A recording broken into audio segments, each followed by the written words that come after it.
Thomas Paine, Sam Adams, Benjamin Franklin. These men spoke up for what they thought was right. From their courage came such documents as the Declaration of Independence and the Constitution of the United States. From their willingness to speak what was sometimes unpopular but right, we enjoy such liberties as freedom of speech, the right to keep and bear arms, and freedom of religion. There are those who still wish to oppress our freedoms, and there are still patriots willing to stand up and defend life, liberty, and the pursuit of happiness. Men like Zeb Bell, who honor our founding fathers and what they stood for. It's now time for Zeb at the ranch, speaking up and defending your freedoms. Brought to you by Magic Valley Les Schwab Tire Centers and all of the other great advertisers on the program. And now, Zeb Bell. May I have your attention, please? We have news of anger management, and this is also a husband alert. The husband said, "When I get mad at you, you never fight back. How do you control your anger?" The wife said, "I clean the toilet." The husband said, "How does that help?" The wife said, "I use your toothbrush." Good morning, everybody. Here comes Kate Smith, and God bless America, followed by a patriot with our Pledge of Allegiance. Ooh, toothbrush.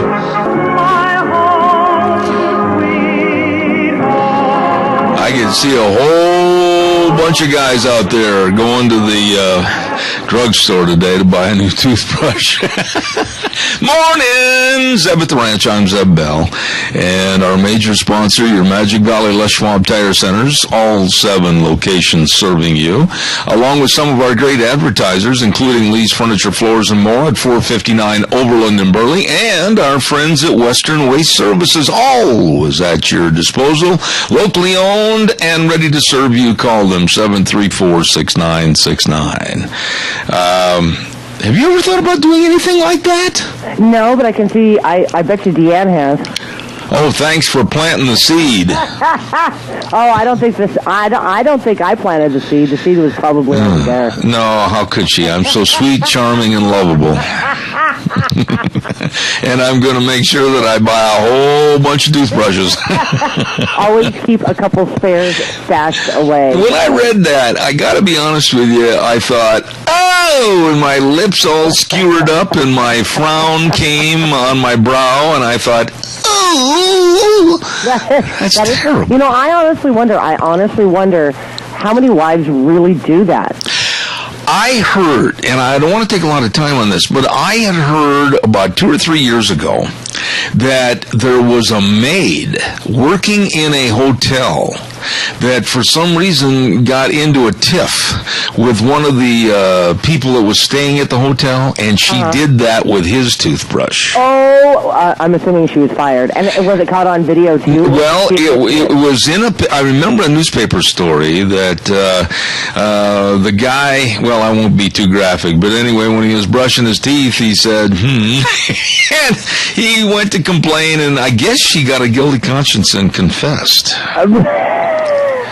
Why, this toothbrush tastes like... yeah, it does. It tastes like a toilet. Yeah, I wonder why. What a great way to sit down and have breakfast and listen to this. Yeah. That's awful. How are you? I'm doing great. Well, I was doing good until I had that on. I mean, now it's bothering me.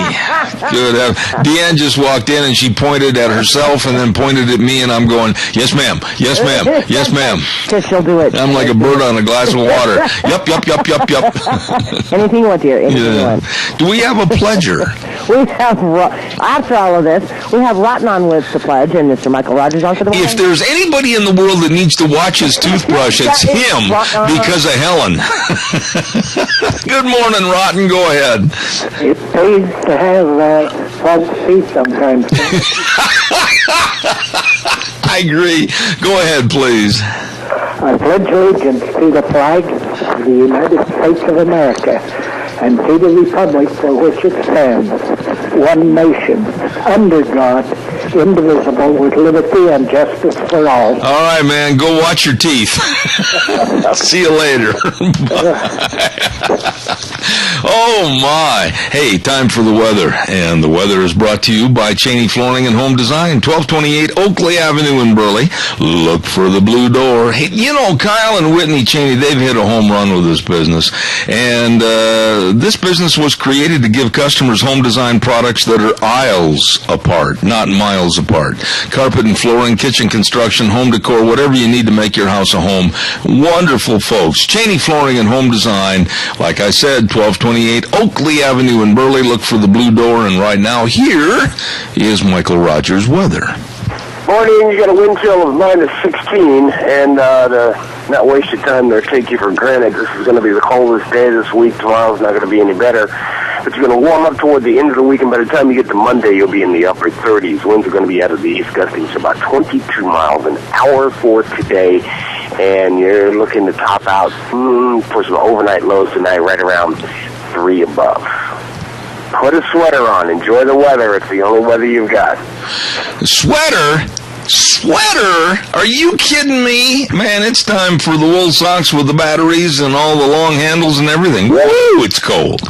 Brian, the weather brought to you by Cheney Flooring and Home Design, 1228 Oakley Avenue in Burley. Look for the blue door or give them a call at 678-6945. By the way, as you're probably well aware, Burley Livestock Sale Yard will not have a sale this Thursday. It's New Year's Day, and their next sale will be January 8th. Don't forget the sale that works for you. Burley Livestock Sale Yard, 1100 Occidental Avenue in Burley. Merv May, Cade Rogge, and Lance Udy.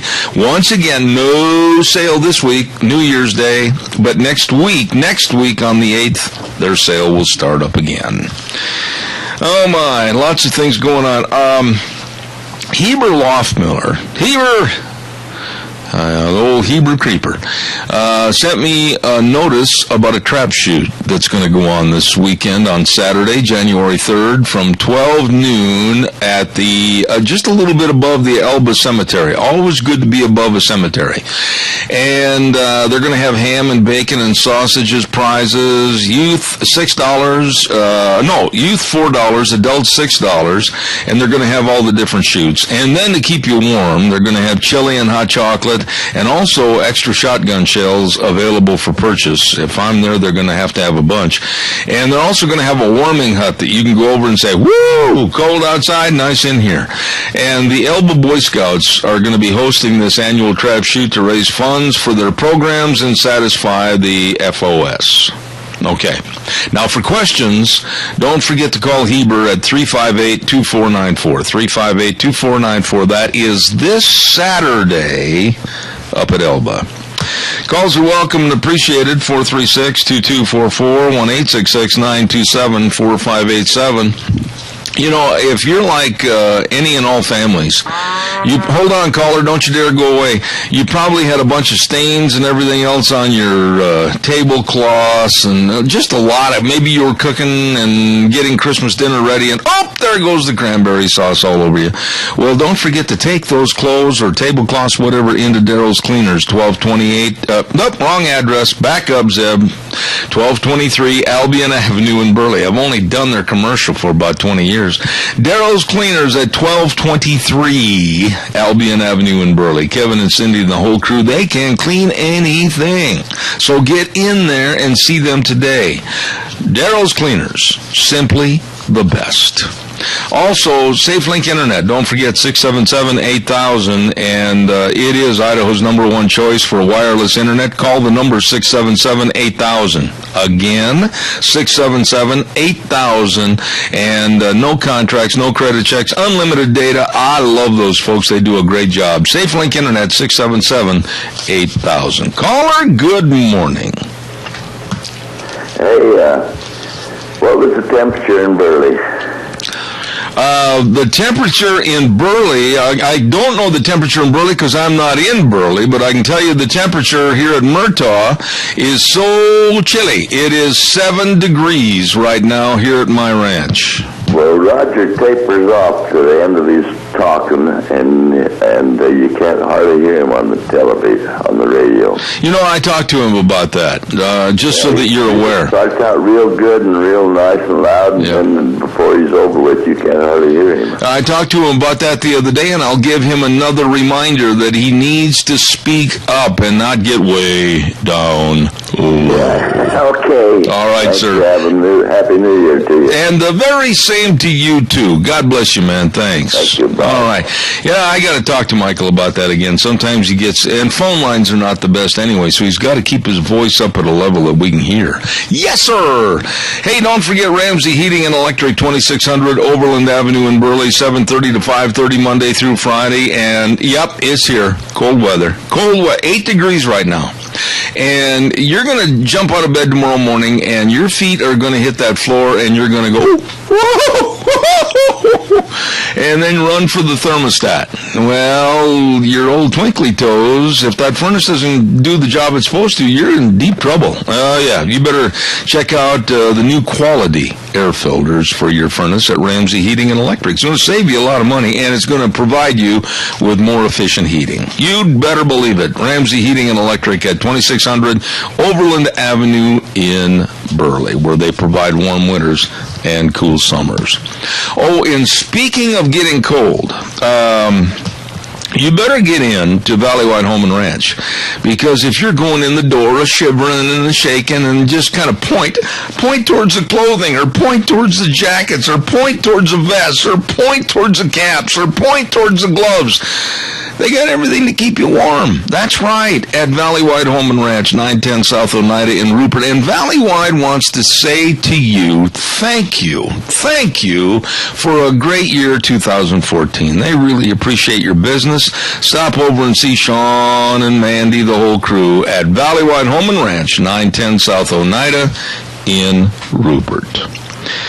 You know, did you happen to catch, I don't want to talk a lot about football or anything this morning, but we got a caller first. I forgot all about that dear caller. Good morning, you're on the air. Good morning, Jeff. Hello, Al. I'm like rotten. I keep my toothbrush where she can't get it, and I got false teeth. You're the only guy in the world that has your dentures under lock and key.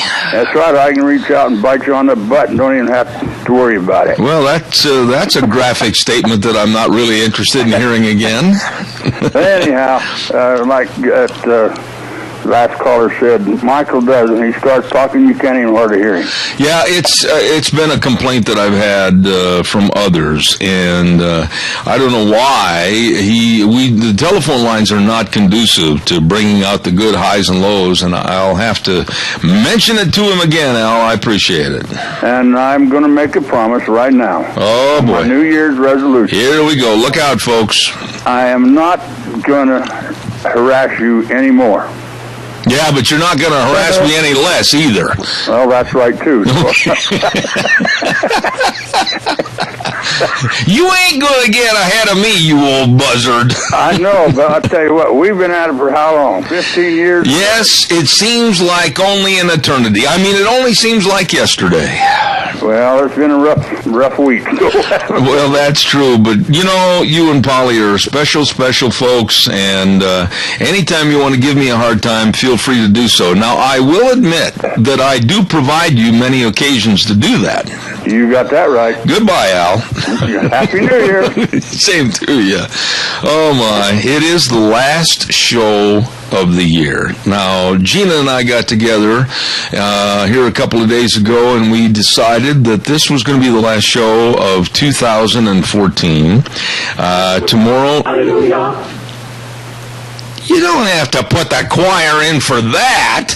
Let's hear them one more time, though. They're in good voice this morning. Hallelujah. Hallelujah. She is so quick with her finger over there. Anyhow, we're just going to sit back and kind of make it a laid-back program. We do have some great guests today. We've got Cornell Law Professor Bill Jacobson talking about how Obama stepped on the Constitution.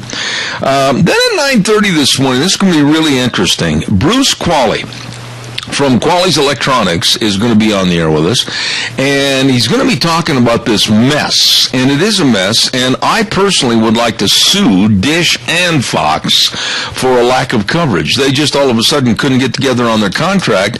Well, they're pulled off the air, and that's part of the package that I and many other thousands and thousands and thousands of people are paying for, but we're not getting our money's worth. What about retribution to us? And we're going to talk about that. And then, of course, at 10:06 this morning, Dr. History. Have no clue what he's going to talk about this morning. And then at 10:30, we're going to talk about Tim Graham is going to be on the phone with us from the Media Research Center back in Washington. And he's going to give us the dumbest quotes by people in the news for 2014. Oh, there are some dandies. Right now, I want to remind you about Denny's Restaurant. Ooh, Thomas and Terry and all the people at Denny's Restaurant, 611 Overland and Burley, the home of Zeb's Lunch Bunch. I'm telling you, the menu is just honestly fantastic. You're going to love it, whether it's breakfast, lunch, or dinner. You're going to just enjoy. Write that down. Enjoy. 5-letter word. You're going to enjoy the food. And all you have to do is just stop in and see them today. And they've got another new location on Pole Line in Twin Falls. Absolutely great. Denny's Restaurant, 611 Overland and Burley, wishing you and yours a very happy New Year. Also wishing you a happy New Year. And by the way, I looked some of this information up thanks to my lovely bride. Berry Equipment and Rental. Now listen here. This is a commercial and an infomercial all tied to one. In this 2014 tax year is covered by a measure called the Section 179 Qualified Financing, which is really going to save you money. How does that equate to Berry Equipment and Rental? Well, they have the equipment to get the job done right, and they're going to be cutting a lot of deals this week, today and tomorrow, for the 179 deductions at Berry Equipment and Rental, whether it's on the Doosan loaders, the Bobcat equipment, Coyote, Walker mowers, whatever. You had better call them today or stop in and see them on Addison Avenue West in Twin Falls, South Lincoln and Jerome, and 159 West Highway 30 in Burley. Berry Equipment and Rental. Really good folks. I've got a cough drop in my mouth, and it is the worst tasting cough drop I have ever had in my life. And I'm not going to buy that brand again. Anyhow, good morning. Give us a call. Let us hear your thoughts. I want to say, just for a moment, if I can, thank you. There. That's it, plain and simple. Thank you. Thank you, the audience. Thank you, all the people that called in to give us our Pledge of Allegiance. Thank you to all the calls with excellent questions and comments. Thank you to our advertisers and sponsors. And thank you to Gina Jameson and Deanne Bell. Wow. I mean, could not float this boat without them, any of you. And thank you so much for another great year on this show, and God's blessings to you for the new year. Thank you very, very much. Caller, good morning. You're on the air. Hey, good morning, Zeb. Yes, sir. I would like to do a little infomercial here for you. Uh-oh. Okay. All right. I think maybe some of your listeners might appreciate this. I'm bothered by itchy legs in the wintertime. I mean, they itch so bad I scratch them till they bleed. Oh, my.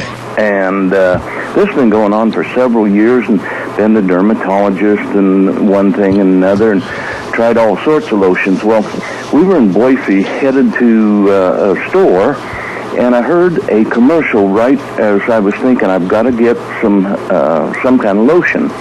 And I heard this ad for Tricalm. Oh, I've heard about that. Have you heard about that? Yeah, I have. Well, boy, I'll tell you what, it works.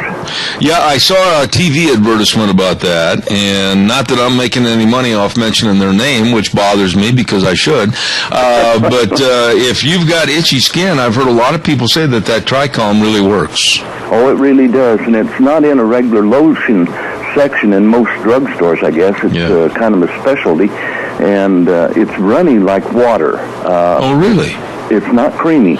And when you go to squeeze it out, you want to put just a little drop on your fingers because it spreads out like, one little bit will almost do 3 bodies. Oh, so in other words, the old advertisement, a little dab will do ya. Oh, yes, it's as good as Brill cream. You know, those were good ads back in those days. Well, there's a lot good back in those days. Yeah. It was a more peaceful, calmer, happier people back then. Yeah. Remember the old toothpaste commercials with Pepsodent and all those other commercials? There were some good ones back then. Yeah, you'll wonder where the yellow went. When you brush your teeth with Pepsodent. There you go. Yep. Hey, listen, I'm glad you're not itching. Oh, not at all. No, Okay. it is a good product, though. Ain't nothing worse to sit in church on Sunday and just to keep a itching and a scratching. It makes for that long sermon. Oh, it does indeed. It really does. Hey, God bless you, man. And you too, and Happy New Year's, Dad. And the very same to you. Thank you so much. You bet. Itching and the scratching. You know, there's a lot of people, what is it, psoriasis or whatever, and then also the drier temperatures, like if you're inside with a pellet stove or a wood stove, and you're sitting there watching TV and you're itching and the scratching and you're digging and doing this and everything, it really dries your skin. And so I had heard about that Tricalm, and they said it really works. Oh, my goodness. Don't forget what's going on at Quali's Electronics. We're going to have Bruce on later on. It's their huge after-Christmas sale, and this is going to last right through January 3rd this Saturday. Holy buckets, can you save money? They've got a Samsung 75-inch. Deanne, we got to get rid of our TV and get a new one. 75-inch smart LED TV, just $22.99. Woo, baby, that is a savings. And check out all the other great savings that are going to end on this Saturday, January 3rd, after Christmas sale at Quali's Electronics, 1730 Kimberly Road in Twin Falls. You better get in there today. Caller, good morning. Good morning, Zeb. How are you? Oh, fat and sassy and feeling really pretty good. Go ahead. Well, I want to thank you for your service that you do for the community, not just by your radio show, but all the extra things that you go out of your way to do for people. That's really awesome of you. I appreciate it. That is extremely nice of you to say, and with that, Riley, I've got to say it's been a lot of fun over the many, many years, and without the help of my wife, we could not get it done. Deanne does everything to help our advertisers and our sponsors, and I just got to say, I got to give her most of the credit, Riley. Well, I got another thing for you real quick, if you got a second. Yep, real quick. I have some people that was on the Facebook conversing around, and they're saying that, talking about how bad the price of how the price of fuel dropping is bad for our economy, and they're not in this area, by the way, they're in Denver. But it's going to make the economy crash. People are going to lose their jobs, and look out, and this kind of stuff. And I wonder if all people are pretty much brain dead on that sense. You know, I just don't understand that philosophy at all. You know, there's always two sides to every story, and there's two sides to every economic story. But I can tell you this, with the economists that I've talked to, some back on the East Coast, I've talked to economists at Rutgers University and other places, they said that the influence of more money going into our society, whether it's to buy an ice cream cone, whether it's to go buy a new battery for your car, whether it's to buy the kids new shoes, the influx of that money has just been astronomically good for our economy because it's not just going down the gas tank. Yeah, and I agree with you. I tried to explain to this individual, and they're a pretty well liberal mindset anyway, but try to explain to them, when they go to the gas station, when they travel to go see people that they haven't been able to see in a while, therefore they're buying more fuel. But also, they don't just stop and get gas 9 times out of 10. They're in there buying a cup of coffee or a nice donut or, a breakfast sandwich or what have you. Well, you don't have to be a rocket scientist to realize that cheaper fuel conditions are going to help inflate a weakening economy back to where it's going to start standing on its hind legs again. Riley, I got to run. Thank you. Happy New Year to you. You too. All right. Thank you, sir. Hey, we've got the Capital Press Ag Minute. Now, caller, I know I'm going to ask you to wait just a minute. Just a minute, please. I'll be right with that caller. Pacific Steel and Recycling, 320 West Main in Burley, 678 678-2321, and they are still taking in canned goods or non-perishable food items to help those in need in our area. These are super nice people at Pacific Steel and Recycling, and they're also going to offer you $10 more per ton for scrap iron, 5-cent bonus on aluminum. I'm telling you, they care, helping those in need at Pacific Steel and Recycling. Here now, the Ag Minute. The Capital Press Ag Minute is brought to you by OnlyAg.com. Idaho and Washington are ranked number 2 and 3, respectively, in total net farm income among 11 western states in 2013, according to an analysis of USDA data by an ag economist at the University of Idaho. Idaho farmers and ranchers brought in a total of $3.11 billion in net farm income in 2013, while Washington producers earned $3.01 billion. Idaho had total farm cash receipts of $8.4 billion, while Washington received for $10 billion. Economist Gareth Taylor says Idaho farmers raise more high-margin commodities. Milk and beef are Idaho's top 2 farm commodities in terms of total cash receipts, and both had high prices in 2013, Taylor says.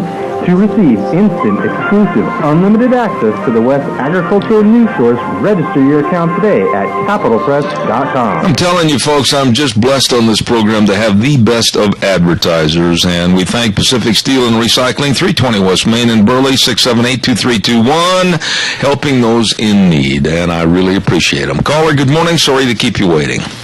Yes, good morning, Zeb. Hey, you solved a lot of problems for a lot of guys this morning. How's that? Now they know why they're running around with bad breath.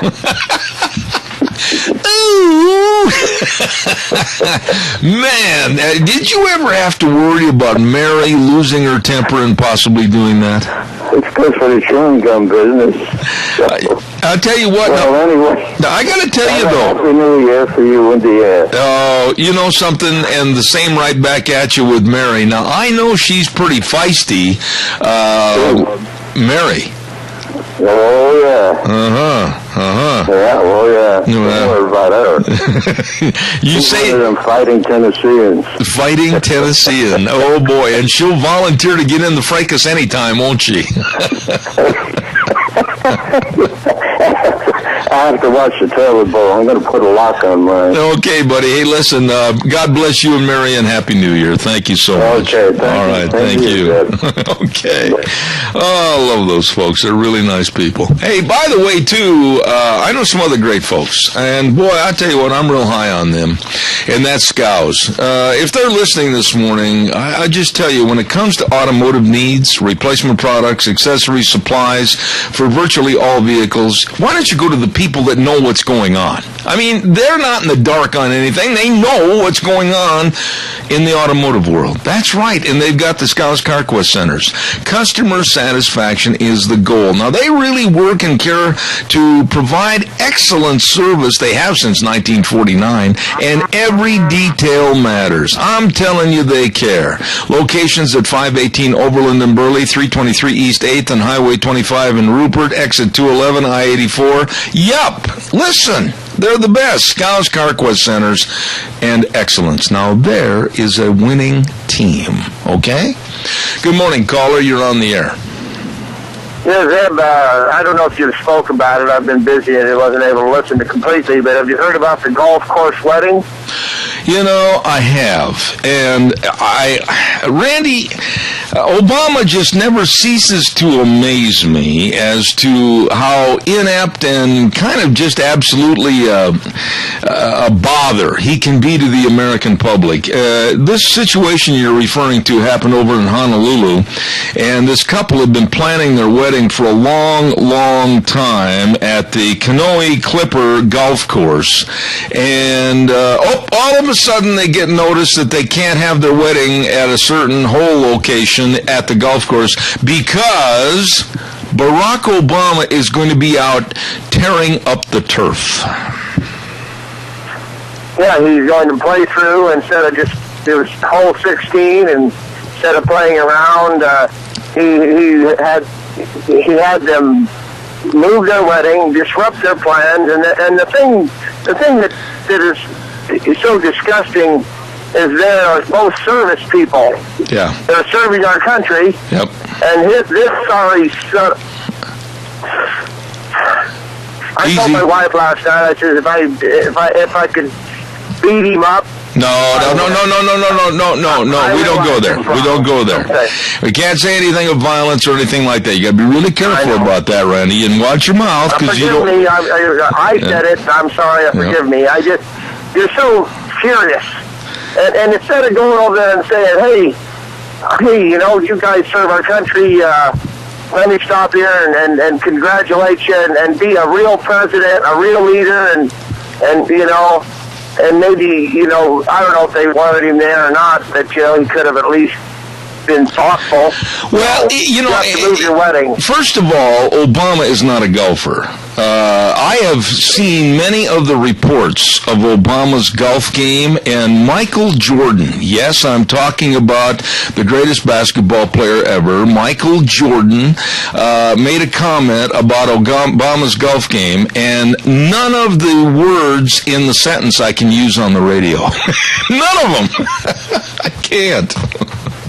It's terrible.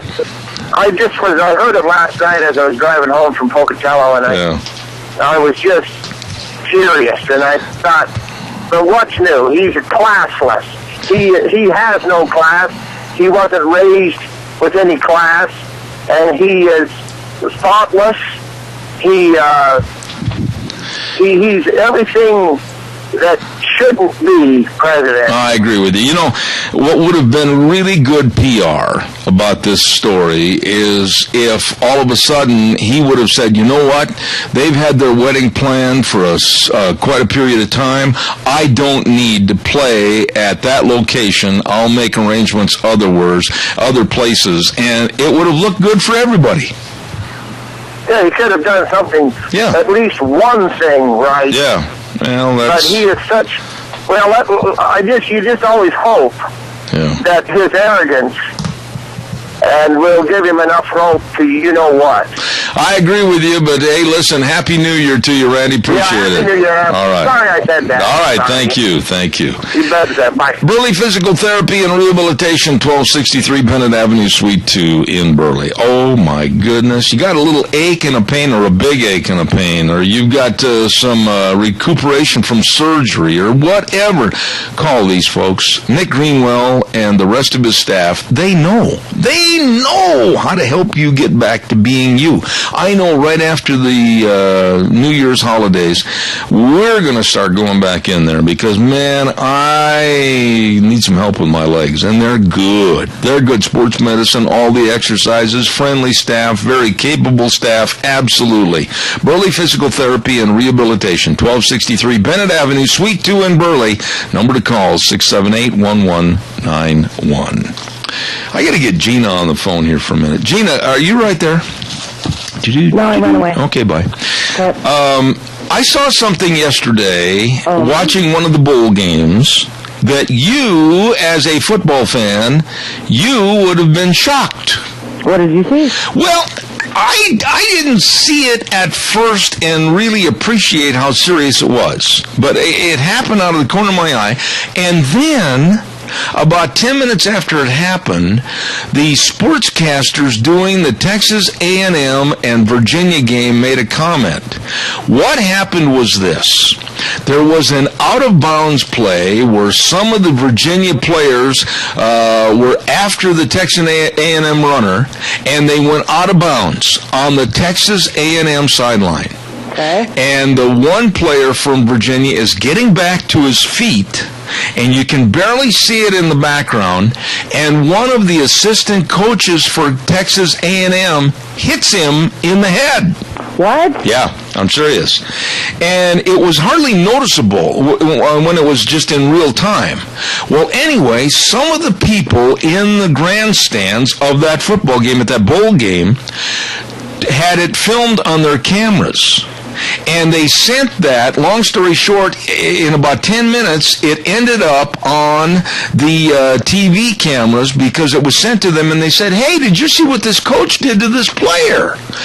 And at halftime, in respect to the Texas A&M head coach, the coach, goes up to the assistant coach and fires him on the spot. Yeah. That's exactly the way it should have been. Yep. And I'm sorry, but that is unacceptable. It's totally unacceptable. Wow. Do you remember back in the 60s, of course, now this is before probably you were around, but Woody Hayes from Ohio State University hauled off and hit an opposing team player. I remember that. And it was the demise of Woody Hayes, even though he was a great coach. But I got to hand it to the Texas A&M coach yesterday. At halftime, they were shown the video of this coach, this assistant coach, hitting this player, and the guy never came out of the locker room to stand on the sideline. He was gone history. Good for the Texas A&M head coach for actually seeing that and then doing something about it, and in essence kind of making an example out of him. But you know what, these players look up to these assistant coaches, and there's got to be some sort of fine, and obviously he lost his job. Well, there was no call for it. I mean, it was on the Texas sideline, Texas A&M, and Texas A&M assistant coach hauling off and hitting a Virginia player. There was no need for that whatsoever. First of all, it wasn't a dirty play. Second of all, there was quite a few players that just ended up rolling out of bounds. It was just one of those out-of-bounds plays. Right. And in the background, when this thing was unfolding, I did see something, but you don't pay attention to it, you know? And then all of a sudden, 10 minutes later, it's a huge story, and the sportscasters are being sent the information, and then they slowed it down, and they put it in slow motion, and this guy's gone. He will never probably be an assistant coach again. Yeah, I'm actually going to Google that and see if I can find Good, do it. Yeah. And then, remember yesterday I said that Ndamukong Suh for the Detroit Lions should face a suspension for what he did that he thought was not caught on camera when he stepped on Aaron Rodgers' leg that was injured. He got nailed. Did he? He got nailed. He's going to be suspended against the Dallas Cowboys. Good. Yep. And what kind of a fine is he going to get? I am assuming that with the suspension, now he has been fined in the past many, many times. As a matter of fact, if memory serves me correctly, when they were playing the Minnesota Vikings a year ago, or maybe it was this year, Ndamukong Suh was fined $100,000 for an illegal block on the center for the Vikings. And this is not the first time. Suh has been a repeat offender on illegal plays, and I'm assuming that with the suspension, it will be at least another $50,000 fine. Why did they keep on letting him come? I mean, okay. So the guy's a thug. The guy's a thug. He's been trouble since he came into the NFL. So why do they keep on letting him back? You know, Gina, there's the question. I mean, how do you answer that question other than being an official for the Detroit Lions or the NFL commissioner? Why are they letting that kind of thuggery go to the point where they're repeat offenders and kids? I don't care if they're Pop Warner or if they're high school or college. They see this and they emulate their stars and imitate their stars. Yeah, and I think this is disgusting. Don't suspend him and give him a $50,000 fine. Just tell him that next year, the first 6 games of the regular season, you sit out without pay. Is the Detroit Lions that desperate that they need to keep him on the roster? Well, not only him, but Raiola, the center, last week got suspended and fined for doing the same type of thing. So is the coaching staff saying, hey, you know what, do what you can, but just don't get caught? It's almost like they're going out with a bounty. Honestly, it's terrible what's going on. That's not unheard of within the football and the professional sports realm, is to put out a bounty, but... You know, are you that desperate? Are you seriously that desperate? I don't know, but I was really appalled at letting... This guy is a thug, and I know I got a call, so I'll take that call, and then I'll do the weather. Okay. Good morning, caller. You're on the air. Yeah, I've watched a lot of that stuff, and I'm getting sick and tired of it because it seems like yesterday in the Oklahoma game when that Swoops couldn't do nothing. Yeah. And him and the coach got into it. Wait a minute. Now, let's get the game and the players right. First of all, Swoops was the quarterback for Texas. That was not in that Oklahoma game. Yeah. No. But anyway, he couldn't... Clemson... Al, wait a minute. Clemson played Oklahoma. Texas did not play Oklahoma. Okay, I got the troops. I got right. Yeah, he's the quarterback for Texas. Yes, I couldn't keep track of it. Yeah. But anyhow, he couldn't do nothing. And the coach told him to do something or whatever, and he started arguing and hitting him on the chest with these things, and the coach blew up. If that'd been me, I'd said, you sit on end of the bench, don't move the rest of the game. I agree. Some of these pampered bandits, which they are, college players and pro players, think they can't get a dressing down. And I will say this, and I mean this, the days of George Halas and Vince Lombardi and others should come back, because what they said was Bible verse, and everybody paid attention and did what they were told. I know, because people are scared to stand up to this crap, just like last year when Winston pushed that white referee out of the way. Why didn't he get a fine or a penalty? No. But yet, yesterday, one of them done it, and they got a small, kicked out for a 10-yard penalty or something. Yeah, I just... Right what they're doing. No, it's not. But then, on the other side, though, what the Texas A&M coach did to automatically say without any private meeting, you're fired, you're off the sideline, you're done, that was a good thing. Yes, I admire the coach for that. He's been a pretty good coach since he took over A&M. All right, sir. So we'll give him that credit. All right. God bless you, man. People have got to start cracking down. If they go out there and they hurt somebody, oh, boy, what a good job you did. Everybody's patting him on the back. Well, what about the guy you hurt? What about his feelings? I agree. That's what I'm getting sick and tired of. I agree, boy. I didn't mean to get you riled up. You better go get your toothbrush. I don't need one. Okay. See you later. Time for the weather. Bye. Thanks, Al. Time for the weather brought to you by Mad River Laser. Right after the first of the year, I'm going to have my sweatshirts and some caps and some coffee mugs and everything. And, boy, the only place I'm going is right there with Nicole at Mad River Laser. She does a phenomenal job. For all your advertisements that you need for your business, what a great place to go. And like if you're going to have a company award ceremony, all the awards, all the plaques, everything right there at Mad River Laser. The best at 502 E Street in Rupert, Mad River Laser. Here now, the weather. Hi everyone, Michael Rogers is up at the ranch. It's cold and they're keeping score at home right now with the winds out of the east at about 22 miles an hour. You got a wind chill of about 12 below. Now with the temperatures being what they are, this is going to be the coldest day this week. You're looking for a high today at 16. Overnight low right around 3 above. You're going to stay like this for today and also for tomorrow. Start to warm up on New Year's Day and you'll be hitting the upper 30s by the time you get to Monday. So what you need to do is get through today and tomorrow. Right now, with the winds being what they are, it's not fun. We're looking right now, winds are going to be staying pretty much out of the east, gusting at 22. It's going to start to die down, but right now, you're trying to head to work and you're just trying to get through the day, and it's just cold. So hang in there and enjoy the weather. Still the weather you got. Thank you, Michael. Appreciate it. Brought to you by our dear friends at Mad River Laser, Nicole and the rest of the crew at 502 E Street in Rupert. Calls are welcome and appreciated. What are you giving me for notes here? I already did that. I wished him a happy new year and be safe and sane on New Year's Eve. There you go. Got it all done. And so we appreciate all the calls. Come on, give me a jingle, 436-2244, 1-866-927-4587. What else was I going to talk about? And the other thing I was going to mention, and Gina's probably gone, but I'll get you back on just for this.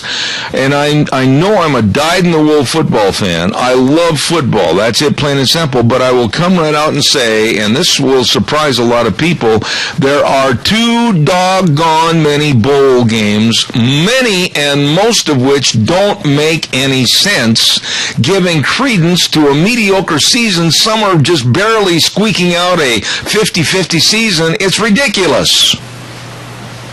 And she's gone. Okay. Well, with that in mind, we will go ahead and tell everybody about Sophie's Chatterbox, 530 East Street on the Square in Rupert. Oh, what a good place to go eat. I mean, breakfast, lunch, or dinner.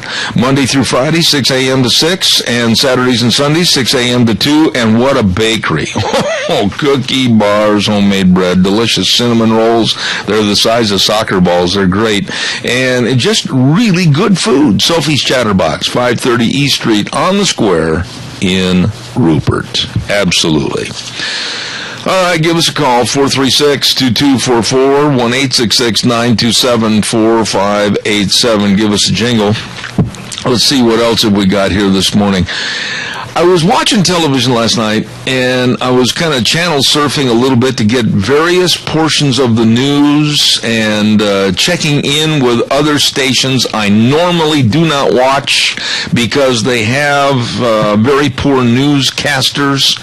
And I turned on a couple of stations last night. All of a sudden I stumbled on, and Doug mentioned this the other day, Newsmax TV. Well, they had on there an interview with a gentleman by the name of Larry Klayman. And I know who Larry is. As a matter of fact, he has been on my program in the past, about a year ago. He is the founder of Judicial Watch and Freedom Watch. And he's also the attorney that's helping Maricopa County, Arizona, Sheriff Joe Arpaio in his lawsuit against the Obama administration with the amnesty.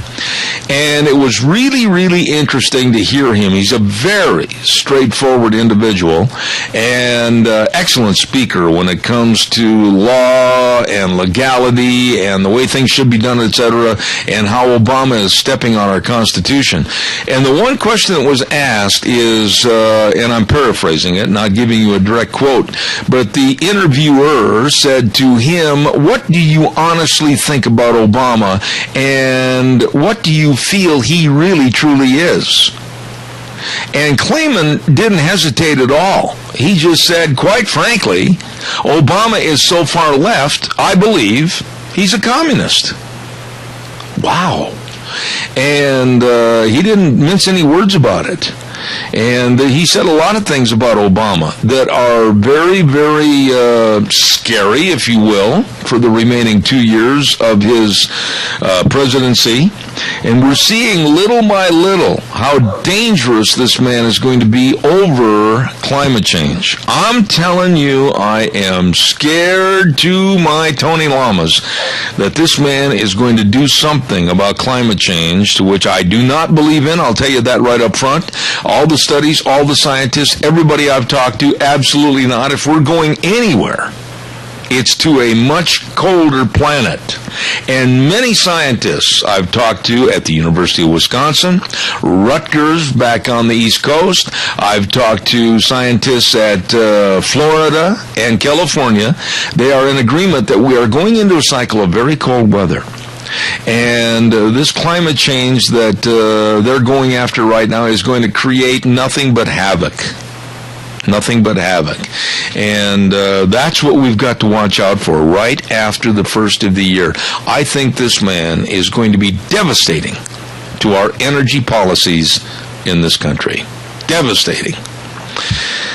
Okay, give me a call, 436-2244, 1-866-927-4587. Give me a jingle on the landline. I'd like to hear what you have to say.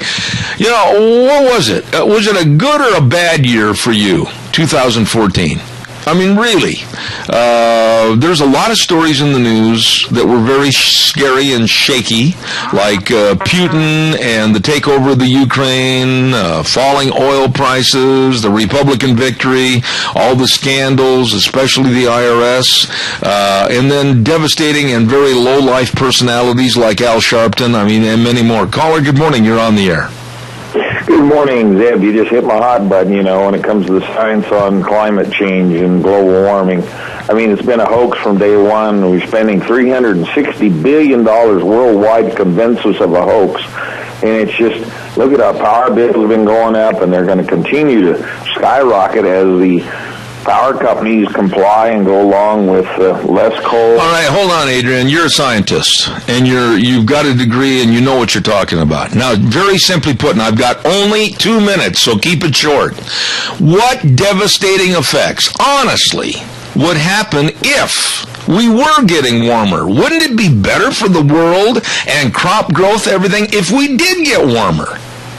Well, absolutely. We've had warm periods before, and they were growing crops, and even in Greenland, which is a nice, you know, planet and so forth, or continent. But anyway, I'm just, you know, it's totally ridiculous. Yeah, we have grown And the amount of CO2 we have in the atmosphere, which is the big culprit, of course, supposedly, we only have about a fourth of what the plants would find optimum. We could, if we doubled, and a lot of greenhouses do this, they'd close up the greenhouses, turn on the extra CO2 to get these plants out for the various... All right, now, here, I need to interrupt you again because I'm almost out of time, and I want you to answer this. When you look at the governments of various world countries trying to make the situation colder, that actually would inhibit food production to the point where we could have some starving populaces all across the world, right or wrong? Well, absolutely, and with this going into this colder period right now, there's cold temperatures clear down into Southern California. We're going to see a spike in our green vegetables and so forth coming real soon. So it's going to hit us in the pocketbook in the grocery cart real fast. So, folks, wake up out there and get onto our senators and congressmen and stop this nonsense and stop the EPA from implementing all this by cutting the funding and get rid of the EPA, period. I got to run, Adrian. I got to do a commercial. Very well stated. Thank you, sir. God bless. Happy New Year. Thank you. Happy New Year to you. Don't forget your Magic Valley Les Schwab Tire Centers, all 7 locations serving you, and service is the key word. Absolutely. Get ready for winter driving. It's here. It's cold. Get your traction tires, your tires pinned for studs, and your snow chains and everything else. Oh, my. And these cold mornings, you go out and turn that key and your battery goes whoop, whoop, whoop, whoop. You better go on in and check out the brand new batteries to make sure you're going to start that four-wheel wonder and get to work. Yes, and the best in brake service, front-end alignment, shocks, and struts. All of this at your Magic Valley Les Schwab Tire Centers. With Lane and Rupert, Dave on Blue Lakes and Twin, Mike and Buell, Mike and Jerome, the Twist family in Paul, John on Poline in Twin Falls, and Randy on Overland and Burley, your Magic Valley Les Schwab Tire Centers. Holy buckets, Happy New Year! We're getting all set for hour number 2 in about 6 minutes. God bless you. Have a good day. We'll be back in 6. In terms of his discretionary powers, the question is there were really only 2 sources that could stop that. One would be the courts, and I don't know if the courts are going to be willing to get involved in this. They're sometimes hesitant to get involved in those battles between Congress and the president. The other place would be Congress, and the Republican Congress has the power of the purse, but it has no stomach for using it. And in fact, they've just signed on to an agreement that essentially takes it off the table for a number of months. So that's the problem. There are mechanisms to enforce it. The question is whether it will be enforced. But I think there's an alternative path to take here. And oddly enough, it's the path that people who are pro-amnesty took with regard to the immigration laws. A number of cities around the country have declared themselves sanctuary cities. They said, we are not going to allow the enforcement of the federal immigration laws in our city. We're not going to cooperate with the feds. We're not going to turn people over who are arrested and who are found to be here illegally, et cetera, et cetera. Why couldn't a similar sort of grassroots movement be struck in the opposite direction, where people said the president's policies, which are not even executive orders, they're certainly not laws. While federal law may be supreme in the United States, a particular president's whim and policy and what he wants to do is not necessarily valid, and we are not going to honor this new category that he's created by memorandum, not even by executive order. We're not going to honor that until some court rules on it, and so force him to go to court. Yeah. I think states and localities can do that and take that position that the mere policy of a president, which is unlawful, is not something that they needs to be followed unless and until a court has ruled on it. And force the president to go into court to get his policy approved. You know, Bill, you're closer to this situation than I am, and you understand it better. I agree. But it goes without even saying as to this man gets a free pass on almost everything in the media. And why? I just don't understand. If this were Bush or anybody in the past, Reagan, all the way down the line, I can just see the liberals and the Democrats standing outside, beating their chest and tearing their hair out, saying, go get the guy. But Obama seems to get away with a free pass that basically is circumventing the law or bending the law, and nobody questions him. Well, the reason is that the media more or less agrees with him. I mean, they donate to Democrats, they vote for Democrats, They are much, much more liberal than the country as a whole. So the reason he gets favorable media treatment, it's not, a secret. It's because they agree with him and they want to promote his policies. And they don't agree with people who say, well, let's enforce the immigration laws as they are, as has been passed by Congress and signed by a president, because they don't like those immigration laws. They want open borders. That's their goal. Same with Obamacare. That's why it receives such favorable treatment and still does to this day.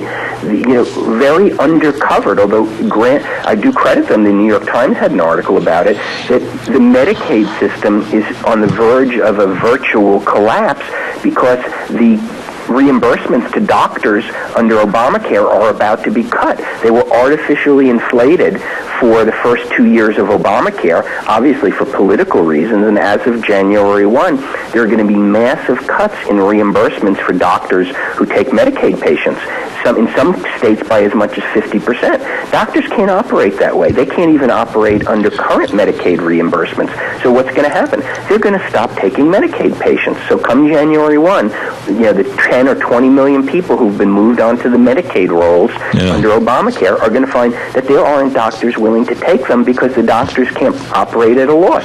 So, that's the sort of thing that's going to happen. But the media is downplaying that. I mean, that should be every headline in every newspaper, but it's not. I totally agree with everything you said, but I got to go back to Congress. I was ecstatic. I danced in the aisles when I saw the results of our November elections. But now I'm not so sure. It's the same old, the good old boys network, McConnell and Boehner. My own personal thought, and again, I challenge your expertise to come in and tell me I'm wrong.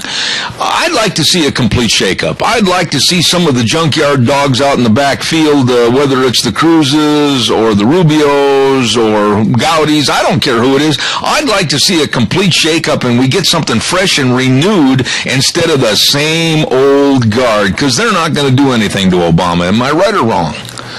I think you're right. I don't think there is going to be any sort of meaningful change or opposition. Maybe I'll be pleasantly surprised, but there's nothing to indicate that, while it will solidify the ability to stop new negative legislation, and it will solidify the ability to force some political issues and perhaps prevent some bad nominations from going through. I don't see in the short run any fundamental change in the way that the government is going to operate to move it to a more conservative bent. Part of that problem is that Obama is still the president, and he still has enormous power. He has the ability, to a large extent, to implement policies that he wants. And so I don't see a huge change. That said, I'd still rather have Republicans running the Senate than the Democrats, and I think that's always the issue. The issue is not between what it is now and some perfection. It's between what it is now and something that's at least a little bit better. So I do think it's better that Republicans control the Senate, but it's certainly not going to be the answer to all our concerns. Bill, you might have a different opinion on this, but I'm just going to state emphatically, of all the very reputable scientists and people that I've had on the air in my own study, etc., I am never, ever going to be an advocate of climate change. I think that, quite frankly, we're going into a cooling trend. I think we're seeing the world cool off to the point where we could have devastating effects with cooler temperatures, colder, if you will, on crop production, starving nations, etc. This president is hell-bent on putting us on the road to climate change and shutting down our energy backbone, coal, etc., in this country. How do we defeat this man and his ideology? Well, I think that's something that the courts might be able to get involved in. Even liberal Harvard law professor Lawrence Tribe, who wrote an editorial the other day, or an op-ed the other day, I think it was in the Wall Street Journal, saying that what Obama is doing in terms of energy policy and climate policy is absolutely unconstitutional. That what he has done is he has implemented a national energy policy meant to put the coal industry out of business, meant to deal with these, supposed climate change regulations as if it's going to make a difference.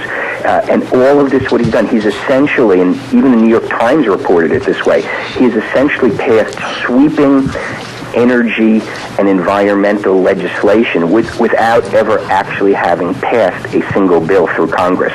So, and he's doing this administratively through regulations and so on. So I think you need a Congress that's willing to fight. I mean, these new programs and everything else should be defunded. But I don't see that the Republicans in Congress have any stomach for being willing to go to the mat with him because they perceive that in October of 2013, the partial government shutdown, damaged them. Whether that's true or not, I think remains to be is an open question. But I don't see, that's the problem. We don't have leaders in Congress who are willing to take bold steps against what the president is doing. Maybe they figure he's only got 2 more years left and they can run out the clock on him. But in 2 years, he can do a lot of damage. Well, look at Mike Simpson, a congressman from our state of Idaho. He's supposedly the chairmanship of the funding for the EPA, and I haven't seen or heard, now I'm condemning Mike a little bit, I haven't seen or heard him do really hardly anything as of late to make a condemnation against the EPA and their absolutely insidious remarks about water and how they want to just basically infiltrate every portion of private property and the usage of private property. I honestly don't think there's any politicians back there on the East Coast that have the backbone, or let's call it what it is, the guts, to stand up and represent their constituents. You're not going to find any argument from me. I think that what you saw in 2014 was, while it was a big Republican victory, it wasn't necessarily a conservative victory.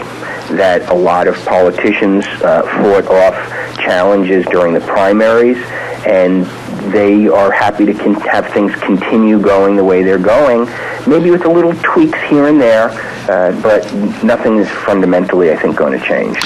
One thing I'd like you to comment on, Bill, is I've talked to quite a few people that said, well, wait a minute, hold on to your boot tops. The price of oil may be slipping substantially right now, and we're getting some benefit to our economy, but look out, if all the EPA measures and Obama's climate change goes in, we could see prices shoot through the roof in a short period of time. Your thoughts on that?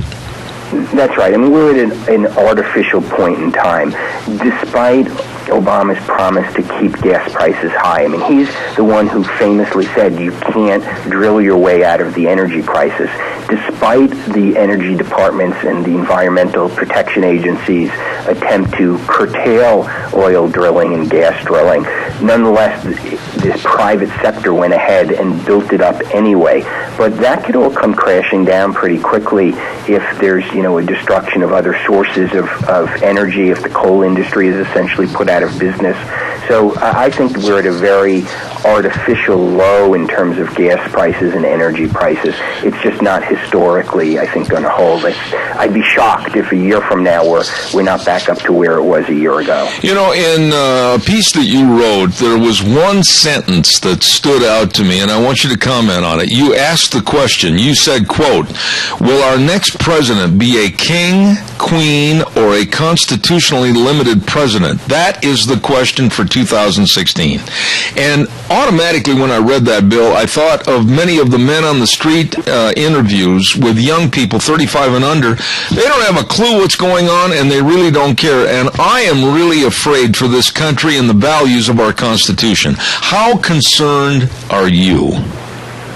I agree. I mean, I think we are at a point of an entitlement society where, and that's really, I think, the huge downside of not confronting him on the immigration. Once 5 million people have had legal status for 2 or 3 years, good luck trying to take that away from them. It's like any other entitlement. Once you've given it to people and they've become comfortable with it, and they have friends who have become comfortable with it, you're never going to change it. And I think that's his plan. He doesn't care if 2 or 3 years from now it's challenged in the courts and he loses. He's creating facts on the ground. He's doing what he said he wanted to do, to fundamentally transform the country. And he doesn't care. He'll have some losses, but a lot of his policies will live on and be hard to change. I think he's even said it. He said, nobody's going to be able to change what I'm doing on immigration because it will lose popularity once you've given 5 million people legal status. So I think the time to act is now. It's not to wait in the hope that there'll be a Republican president elected in 2016, taking office in 2017. By then, too much more damage will be done. But I have very little confidence that Republicans in Congress will be able to change the direction. When you talk about that, Bill, real quick, I've only got a couple of minutes left here, but I have stated for a long time, it isn't really that tough. I mean, we need to close the borders. It can be done by 3 o'clock this afternoon. Every porous loophole in the border could be closed by 3 o'clock this afternoon. But this administration fails to do that. Now, you mentioned 5 million. I take that times 4 when you look at the residual effect of the family situations and also the borders left unchecked. We could be looking at 20 million minimum people coming into this country and given an amnesty approval. Well, I think that once you have said that the immigration laws no longer will be enforced, it's kind of like a gateway drug, if you want, to further non-enforcement. So we've seen this happen incrementally. It started with policies along the border of non-repatriation, that if people caught at the border would not be sent right back. And then it went to the so-called Mini-Dream Act, that certain people who came here as minors, brought by their parents, who stayed out of trouble, certain people like that would be able to stay, even though there's no legislation passed by Congress. And now he's expanding it even more. I mean, what's to say that a year from now he won't expand it, and you're right, and you'll get to the 10 or 12 or 15 or however many millions more there are of people who've come here as adults illegally and who've done it knowingly. Why, if he can essentially grant citizenship or the equivalent, grant legality to people who came here through no fault of their own illegally, why can't he grant it to other people? Yeah. There's nothing to stop him. So I would not be surprised if his parting, gift for the Democrats is a much more massive change in the immigration laws despite Congress. You're good. I enjoy having you on, and from our office to your office, or I guess you're in a motel room someplace, I can hear the maid knocking to clean the room.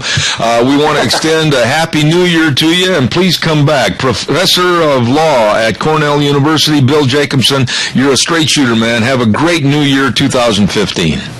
Great. Take care. All right. Thank you.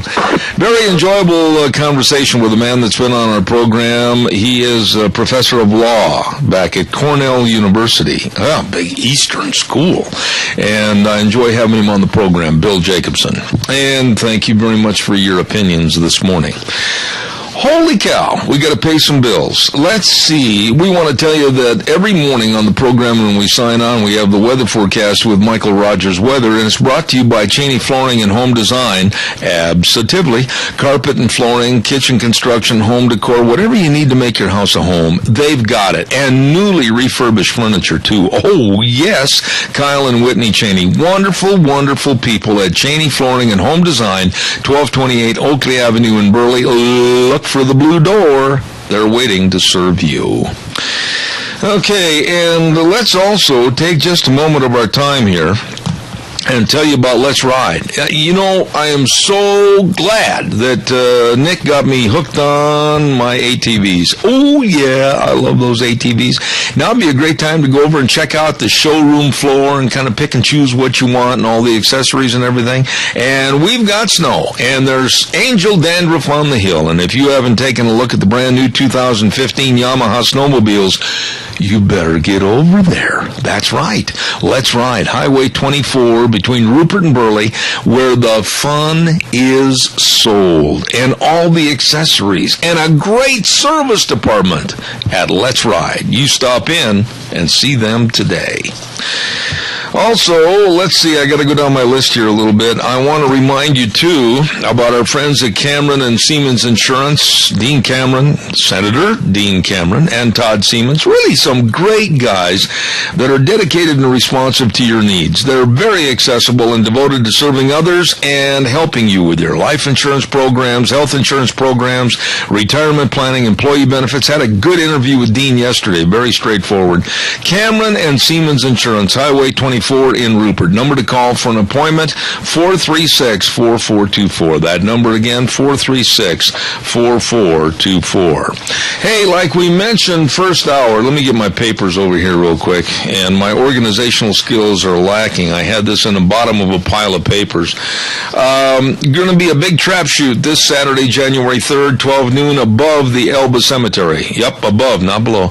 Ham, bacon, and sausage prizes, and they're going to have chili and hot chocolate and extra shotgun shells available for purchase. Warming hut's going to be up there, and the Elba Boy Scouts are hosting this to raise funds. And for more information, call Heber Loftmiller at 358-2494. Attaboy, Heber. Get your gun and have a good time. Let's go to the phone lines right now and say good morning to Mr. Television Set, Bruce Qualley at Qualley's Electronics. Good morning, Bruce. How are you? Well, fine, Zeb. How are you doing? I shouldn't call you Mr. Television Set. I still need to stay in the vein of race car driver. You're still racing cars, aren't you? Well, a little bit, yeah.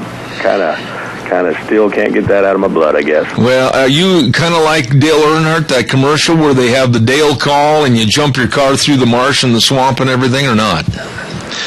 I haven't done that just yet, but it looks like it's fun. Okay.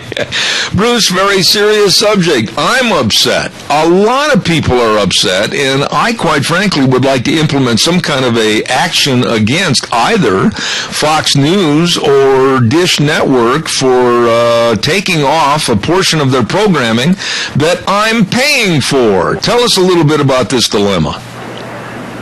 Well, this is a rough situation for sure, and it does make everybody angry, especially a channel like Fox News.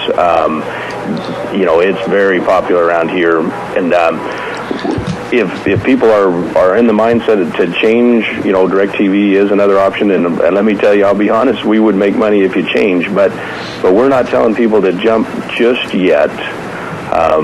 Because the background scene of this whole situation, both Dish and Fox, we believe, are a little bit at fault. It's only off because Fox went to Dish and said, okay, we want a whole lot more money for our Fox News per subscriber, and you're forced to take these other channels. You got to keep FX, you got to pay us for Fox Business. Now, some people may watch those, but their cash cow is Fox News, and they're holding it hostage a little bit over the rest of the, over all the customers, basically.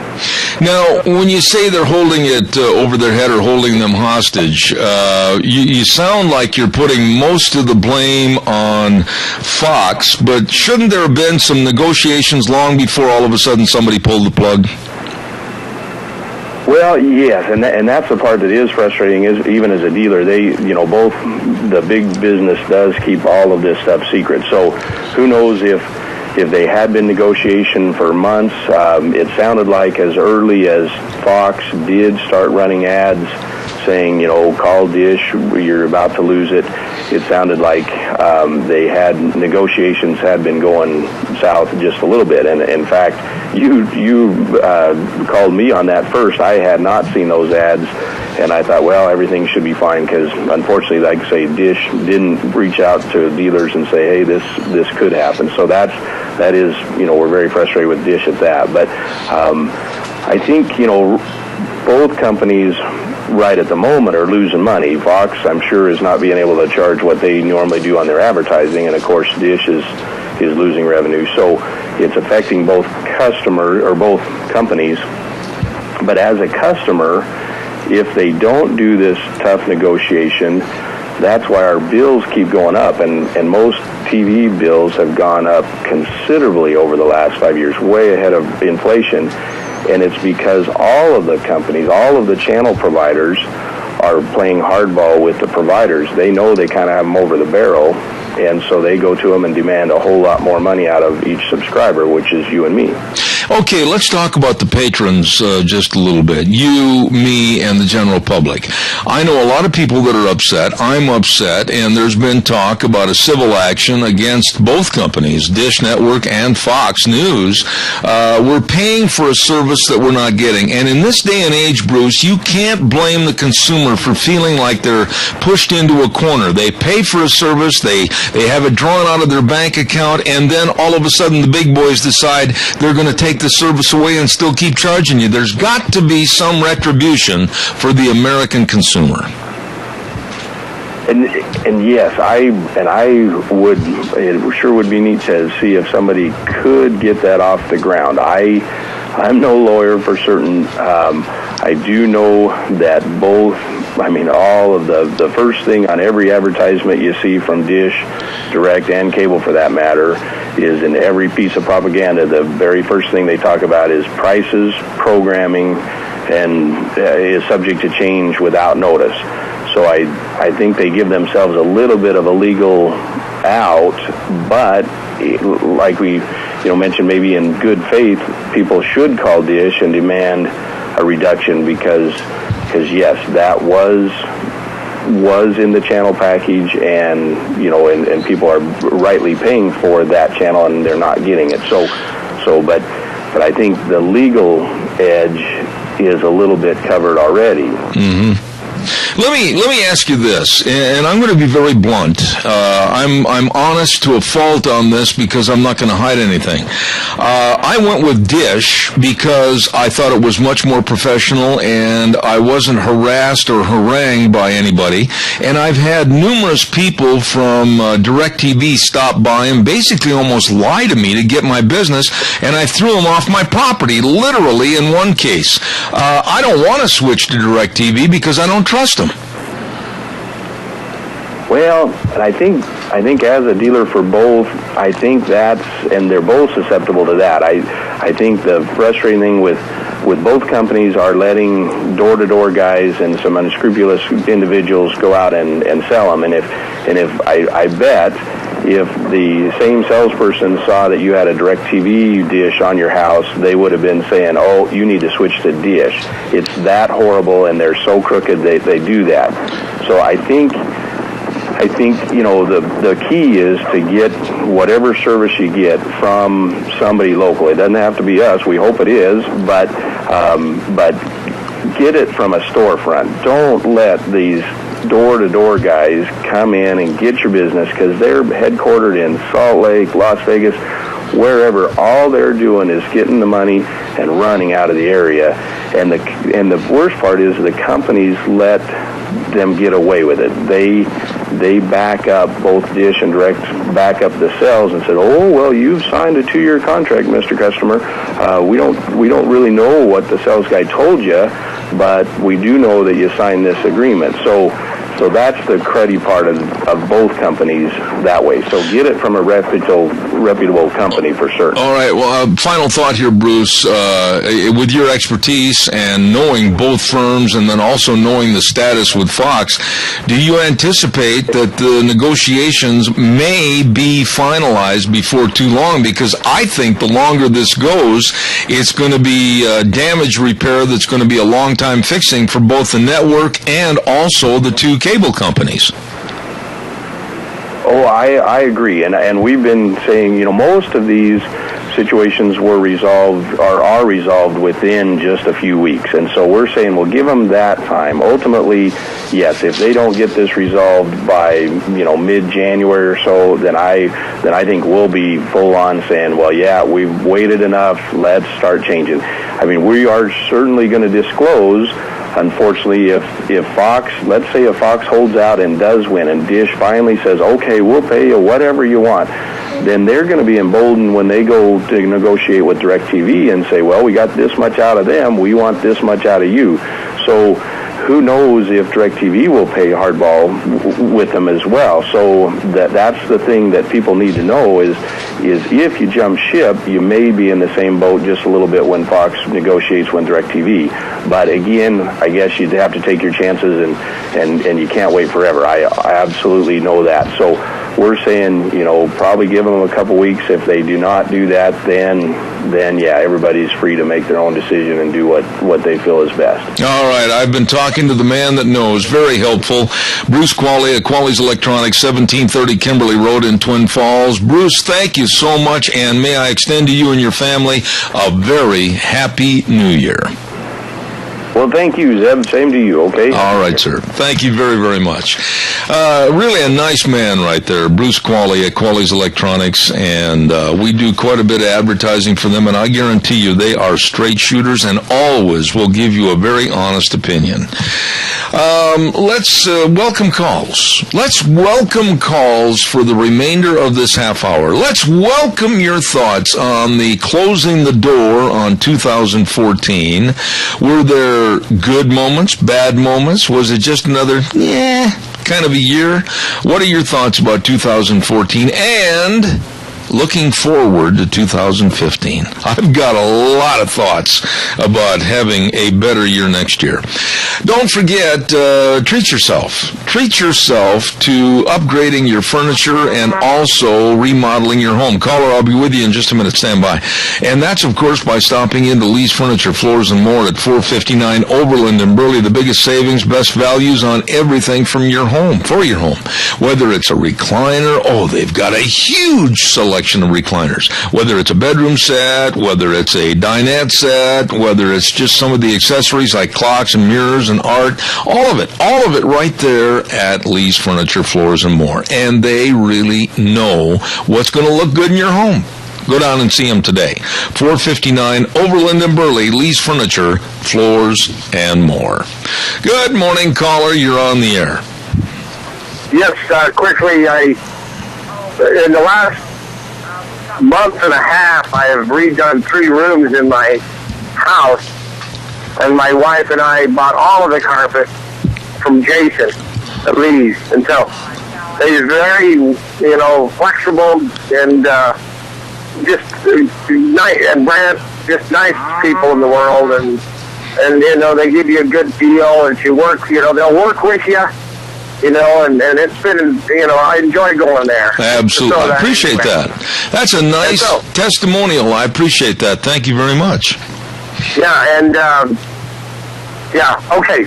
One of the things I've noticed, I was in Pocatello yesterday getting a load of freight, and I went to Costco because I had to return something and get something else because I made a mistake on Christmas.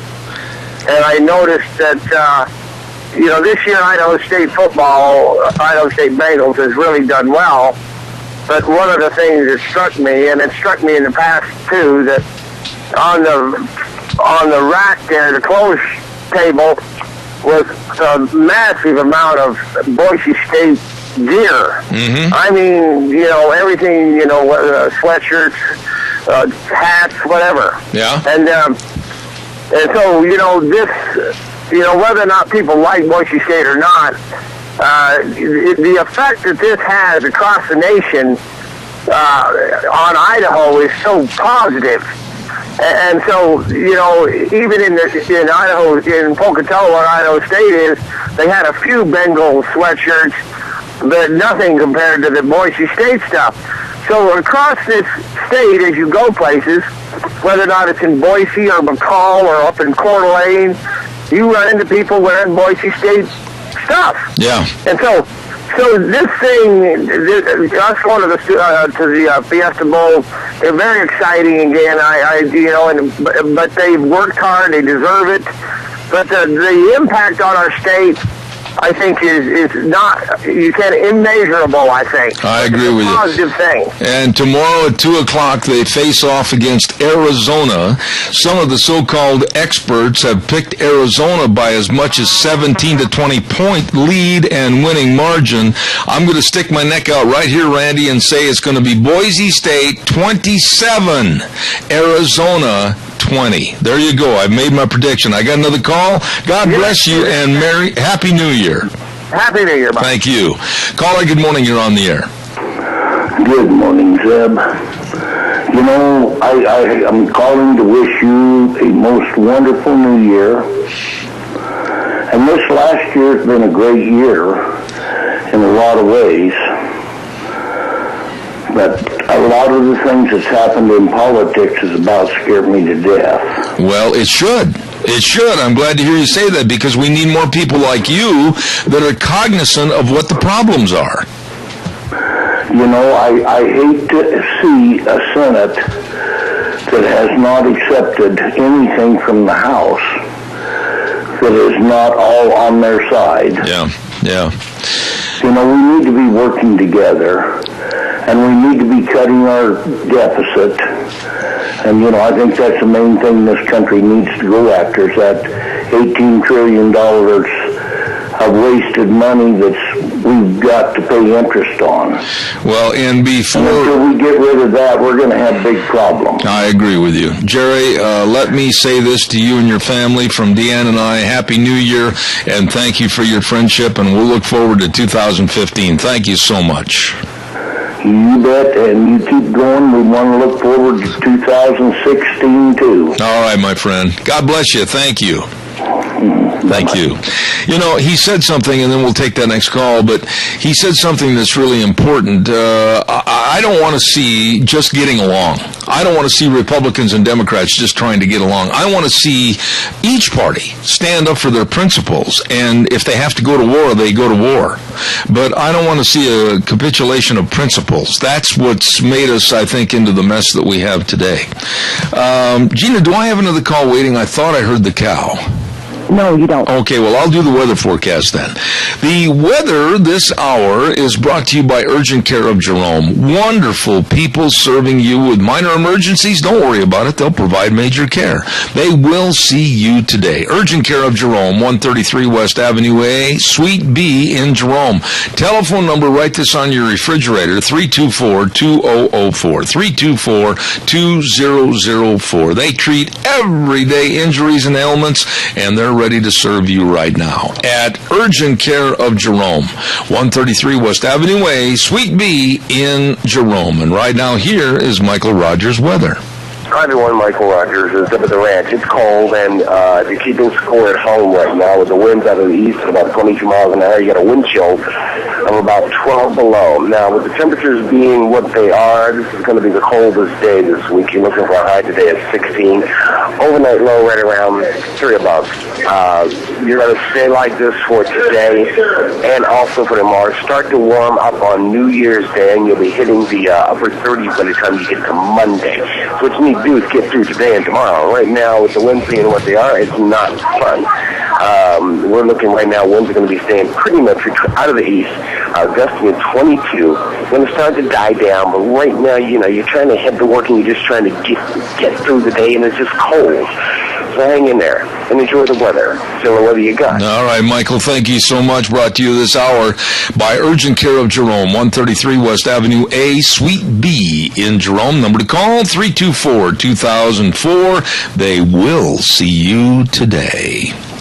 All right, give me a call, 436-2244, 1-866-927-4587. This last year, I'm going to just kind of give you my own personal thoughts on this real quick. This last year has been a year that has been very tough on Deanne and I, very tough on us. And we're not crying the blues because we're still more fortunate than most.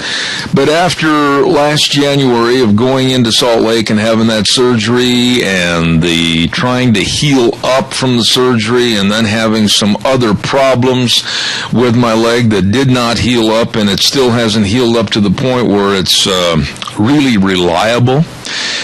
It's made things a little tough, and it's made it hard on my wife. It's made it hard on my wife to the point where I just, with that leg, haven't been able to do a lot of the things I normally did, and hopefully through therapy and everything, maybe this next year will be better. But I just want to say to her how much I appreciate her, and I mean this dearly to my lovely wife. She's such a great help, and I just can't thank her enough for what she does. And like I mentioned, first hour to Gina, running the board and basically being the quarterback of the program over there. I certainly appreciate it. And again, to all of our advertisers and sponsors, they and you have made this program such a success that I get a little misty-eyed because I can't do it without you. Can't do it at all. Calls are welcome, 436-2244, 1-866-927-4587. Good morning, caller. You're on the air. Yes, Happy New Year, Mariah. Hey, how are you? Well, I'm doing pretty good for no man. I appreciate that. Happy New Year to you, too, by golly. And Happy New Year to your bride. Well, we appreciate your friendship over the many, many years, and I hope that this next year you're out doing a polka across the yard. Hey, that guy we got in Speaker of the House, I think he's a Democrat. You talking about Boehner? Yeah, I'm talking about Boehner. Who else do you think? I don't have very much use for John Boehner, and it's going to take a lot of convincing for me ever to appreciate him or trust him. I tell you, we need clean house back there all the way. We're in a hell of a mess back there. I agree. Zeb. I agree. Even our senators back there, and they need to come to the front and fight. Well, you know something, Fred, now I'll stand corrected if somebody can prove me wrong, but I think all of our representation back east, with the exception of Raul Labrador's been very, very critical of Boehner. Well, he has, yeah. Yep. I take that back. Raul Labrador has really represented us good, but the others, they need to come out and be like Ted Cruz, Mike Lee, and a few of the others. Well, see, they need to get to the forefront and fight for the American people. Well, see, that's the whole point, Fred.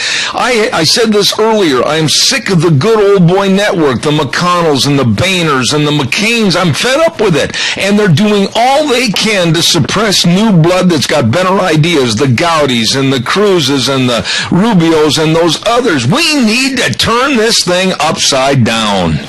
That's right. We need some courage back there. Somebody that'll fight for what our forefathers fought for. I agree. And put out. I agree with you. What they wanted for America and what they really put for America. Absolutely. Listen, to you and Joyce, God bless you, and I hope everything is so much better in 2015. Thank you for your friendship, Fred. Thank you so much. And thank you for yours. All right, sir. Great friend. Of course, you know that. God bless you, my dear friend. Take care. You bet. Thank you. That man means an awful lot to me, along with his wife, and I treasure, and I go back to this on many occasions, I treasure the time that we went fishing, and he helped me learn how to be a better fisherman, and I was landing the lunkers one after another. Well, at least I was landing some. Anyway, don't forget the big after Christmas sale going on right now at Quali's Electronics, 1730 Kimberly Road in Twin Falls, open 9 to 6 Monday through Friday, 9 to 5 on Saturday. Oh my, a Samsung 75-inch. 75-inch, that's your whole wall. Wow, what a picture. 75-inch smart LED TV for just $22.99. Oh, you better get in there. And they got the Samsung Blu-ray home theater systems with wireless rear speakers for just $2.99. You better get in there and check it out today. Quali's Electronics, 1730 Kimberly Road in Twin Falls. All right, give me a call, 436-2244, 1-866-927-4587. Your thoughts about 2014. I mean, was it, in your opinion, a good year, bad year? Were you satisfied with the politics of the year? Were you unhappy like I was with the politics of the year? Were there bright spots? Was there negativity? Are you looking forward to 2015 for various reasons? Give me your thoughts. Give me a call, 436-2244, 1-866-927-4587. Let's ask Gina what she thought. You know, you seem to have had a pretty good year. What about it, Gina? Actually, I'm not going to complain. This year has actually been a really good year for me. And I'm glad, because now you are, you're the administrative executive director in charge of all programming for the world universe, or what's the title? Close, but no. Program director, production manager, sales on air. Now, all that being said, so in other words, if you don't like something, it's gone. Yeah, pretty much. You like that power, don't you? Not really, but somebody's got to do it. And if you want to run something right, you have to pay attention to it, and so you have to do what's in the best interest of not only the listeners, but also for the advertisers and the business in It's called decision-making. It is called decision-making, and sometimes we have to make some not-so-friendly decisions, but sometimes you just have to. And I sometimes don't relish that at all. I have to make decisions on certain advertising and certain aspects of my business and everything. And everybody goes into every day, I think, honestly, for good people trying to treat other people as good people. You don't want to make any waves, and you don't want to cause a problem, but you have to reach a point in business, to where you have to make a decision. And not everybody's going to agree with that. No, not everybody is going to agree with it. But then again, you have to have the reasonings and the backup, as to explain your reasoning. And so as long as you have good, sound logic behind it, I don't think people will disagree much. There you go. Do I have a call? Okay, thanks. Caller, good morning. You're on the air. Good morning again. Oh, my goodness, here he's back. He's like the flu. Just take a penicillin shot, you're all right. Okay. Last year was pretty good up till the last 4 months, and then we got shafted out here in our area, and that's what I mean about politicians. Yeah. Where they get that oath, they're pretty good people, but once they become a politician, they're the worst damn people I know of, and I'm getting sick and tired of it. So anyway, the county commissioners in the city of Burley and all them people that went against the rules and regulations we had to live out here in our area, I hope you enjoy it because we're going to hate it. Thank you a lot, and Happy New Year to all of you. All right, Al, thank you for your call. Appreciate it. Thank you very much. That's what I appreciate about him and most of my listeners, that will stand up and they'll let their opinions be heard, and there's no mishy-mashy, washy-wishy, whatever. It's straight out, and I like that. I respect that. Thank you very much. Coming up next hour, we've got Dr. History, and holy smokes, let's get him. Doc, where are you? Stop stealing all the food and the cookies and come in here for a second real quick. How many countries are we in quickly? Get on that microphone. I was going to brag a little bit. 83. 83? The number keeps going up. And can you name them alphabetically? He can't do it. And, okay, how many hits to the website? Get us on that. 135,000. 135,000 hits to our website? Now, what does that mean real quick? Because we don't want to waste the time next hour talking about this. That means 135,000 people wanted to tune in to old programs? They have, Now, there's hits and visits and views, and I don't totally understand the difference between all of them. Okay. I just go with the biggest number and say, hey, that looks good. Okay. But in other words, Dr. History and our kind of tour of history in the Old West, it's fairly popular. Well, and I was looking this morning, Brazil in South America is a big listener.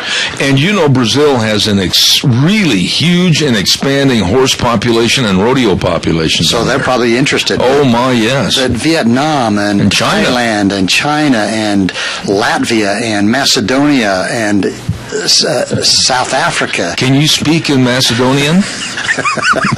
I barely speak English. I was going to bring that up. We're going to take a break and come back with Dr. Ken Turner, better known as Dr. History, in 6 minutes. God bless. Have a good day.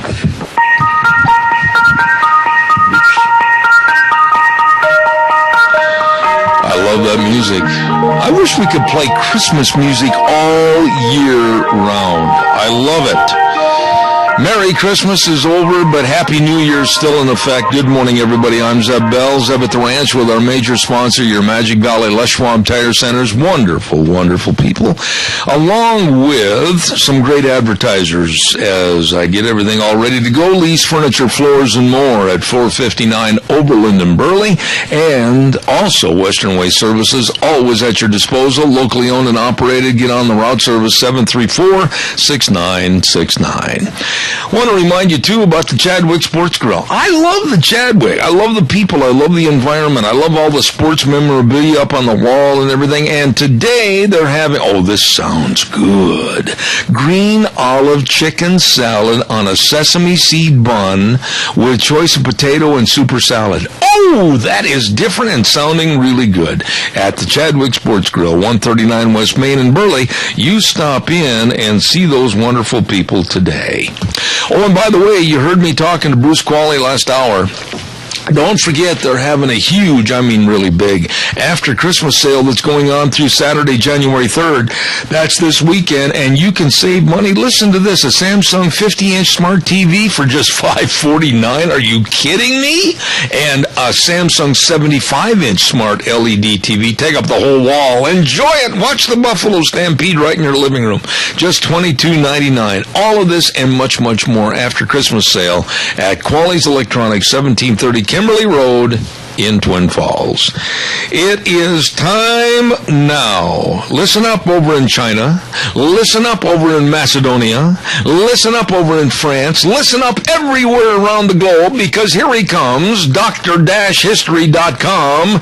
Good morning. How are you? Morning, Zeb. It's a great day. Cold, but a great day. It did chill off, didn't it? Oh, yeah. Snow's blowing across the roads, and, yeah, it's cold out there. I'm telling you, last night we went out to feed, and real quick, I went out there and I just threw on a light, get the impression here, a light winter jacket and a little bandana around my throat, and put on my leather gloves, got out behind the barn and was going to put some hay or straw on the back of the four-wheeler to go bed the steers down.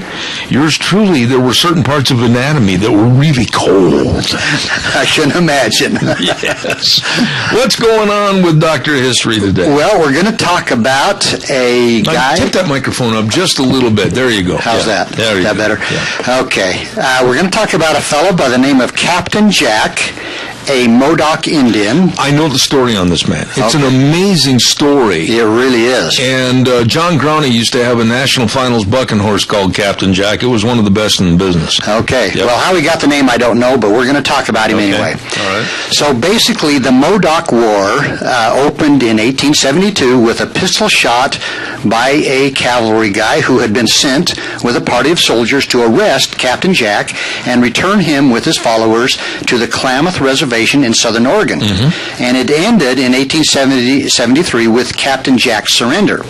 Now, the causes of the Modoc War were the usual ones: greed for the Indians' lands, corrupt and incompetent officials, if you can imagine, and the failure of the federal government to establish a firm Indian policy. Right. Now, these were the same sorry conditions that had previously marked peace efforts with tribe after tribe, and which were to lead to the attempt of Chief Joseph and his Nez Perce Indians to flee to Canada, and also to the annihilation of Custer's command by the Sioux. Now, in the case of the Modocs, their confinement in poverty on a reservation away from their homelands made an outbreak pretty much a certain thing that was going to happen. Now, the treaty with the Modocs had been signed in 1864, with difficulties starting almost immediately as soon as the Modocs were settled on their new reservation. This was partly due to a struggle for leadership between the two chiefs of the Modocs. One was a chief by the name of Old Sconchon and Captain Jack. So they were kind of divided to begin with. But by 1865, this situation had become so intolerable to Captain Jack and his followers that they returned to their former home on the Lost River country southeast of present-day Klamath Falls, Oregon. Although the treaty had not been ratified and was not actually in force, settlers had already moved in to the Lost River country. Mm-hmm. Now, alarmed at the return of Captain Jack's band, they promptly petitioned the authorities to force him to go back to the reservation. Right. Now, there was a friendly Indian superintendent by the name of Meekum, and he was kind of on their side, really. But one of his early acts was to send a messenger to Jack requesting a meeting. Well, Captain Jack agreed, and upon arrival at the camp, negotiations were started. These made little progress, and by nightfall of the second day, the situation had become tense. At this point, the soldiers, disregarding orders, charged the camp with wild yells, and the alarmed Indian leaders, thinking they had been betrayed, slipped away in the darkness. Now, the next day, with their women and children, as well as their supplies and weapons in Meekum's hands, they had no recourse but to give themselves up and agreed to return to the reservation. Now, accounts of the time suggest that Captain Jack and his followers really did try to adapt themselves to reservation life on this second attempt, but again, circumstances were against them. So Captain Jack concluded that life under white man's rule was not for him. Mm-hmm. So Captain Jack again led his people back to the Lost River area. Now, for the next 2 years, Jack and his band lived in pretty good relative peace with his white neighbors on Lost River. They actually worked together. Right. It was not a bad situation. Right. Well, in 1872, Superintendent O'Donnell replaced Meekum, which was not a good move, but he received orders from the Indian Bureau to corral Captain Jack's band of Modocs and return them to the reservation, using force if necessary. So O'Donnell requested Major John Green, who was in command at Fort Klamath, to furnish the necessary forces. Well, Green moved promptly, and the next day, November 29th, now this is wintertime, Zeb, without even consulting his superiors, he had 38 troopers with him to arrest Jack and his immediate followers. Right. Now, the troopers arrived at Jack's camp, and there was about 15 teepees or wickiups or huts, if you want to call them, on Lost River, and they arrived at daylight, and they informed the surprised Indians of their purpose. Well, when the parley seemed to be getting nowhere, some of the Indians armed themselves. A moment later, a lieutenant, thinking one of the Indians was about to shoot him, got off the first shot, and the Modoc War was on. Absolutely. Well, firing immediately became general, and for the next few minutes there was wild confusion, despite the fact that all the shooting was at close quarters. Actually, only one Indian and one trooper were killed. Now, 7 soldiers and a number of Indians were wounded, but both forces retreated in confusion, and by the time the soldiers had rounded up their stampeded mounts and returned to the village, the Modoc men had fled. Now, it took the Army 6 weeks to marshal its forces. Now, let me give you an idea of how many people they marshaled into force. Okay, 2 companies of the 21st Infantry, 3 troops of the 1st Cavalry, 3 companies of citizen volunteers. Wow. By the middle of January, the total force between 300 and 400 soldiers under the command of this guy named Lieutenant Wheaton, they were set out to wipe out the resistance offered by 50 Modoc Indians. Yeah, I knew there wasn't very many, and if I can interject something here, I have been to the Modoc War Museum and seen all the clothing and the guns and everything used by Captain Jack and the cavalry down there in Northern California. It's absolutely amazing. Yeah, and again, 300 to 400 soldiers against 50 warriors. But not really too fair. Not really good. No. But the area of the lava beds in which the Modocs were entrenched is roughly rectangular. It's only about 1,000 feet wide and maybe half mile long. Right. So they were just in a very small area. Yep. Well, the attack was launched early in the morning of 1873 in January, after blundering reconnaissance parties had the day before had thoroughly alerted the Indians. Not a real good move by the military.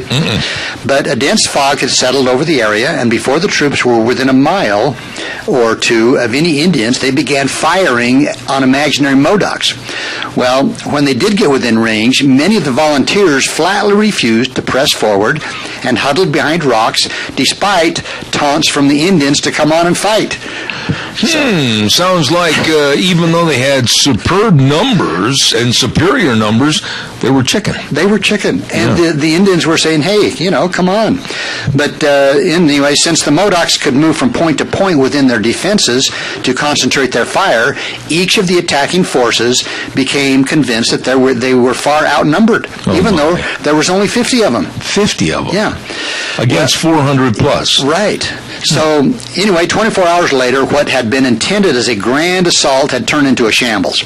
In their panic, many of the soldiers had lost their rations, thrown away their weapons, some deserted, and others simply pulled back to safety. They were cold, they were hungry, they were badly beaten, and the soldiers had pretty much lost their stomach for fighting. Holy cow. So orders were given to the Army to retire with its dead and wounded, and the Modocs didn't lose anybody at this point. They weren't very good shots either. They weren't. Well, in the meantime, another set of events had been set in motion. Meekum, as I mentioned, was somewhat sympathetic, but he was the former Indian superintendent turned politician. He was in Washington, and he proposed that a presidential peace commission be appointed to negotiate for the surrender of the Modocs. Well, the idea that a small party of civilians could successfully handle a situation that appeared to be beyond the capacity of the military was typical of the actions of the administration of the time. So the commission was duly appointed with Meekum at its head, and they headed west. Okay, so Captain Jack had learned that men from Washington were coming to talk to him. Mm-hmm. But he sent word that he would not meet with them except in the presence of two people, a fellow by the name of Judge Roseborough and another guy by the name of Elisha Steele. Mm-hmm. Now, these were white men that he knew and trusted. He trusted them. Yes. So Mecham recognized that a concession would enhance Jack's prestige, but nevertheless, he recommended that these two men be added to the commission. Well, the next 6 weeks were a nightmare for the commission. Repeated messengers sent to Captain Jack's camp to arrange for the meeting were turned down. They were welcomed, then they were turned down, then they were just back and forth. But it was impossible to determine the Indians' intentions. So at one point, Jack himself sent word that he was willing to lay down his arms. He even set a meeting place to make the final arrangements. But when the wagons with food and blankets for the starving Indians arrived at the rendezvous, the Indians did not arrive. Mm-hmm. And why, we really don't know. Yeah. Okay, so now we have a new guy, General Canby. He's in charge now of the military. And by the middle of March, it was obvious that the Indians were deliberately stalling, and Canby decided to put on some pressure. His first move was to shift his forces closer to the lava beds, so they would be in position for action if the Indians decided to scatter.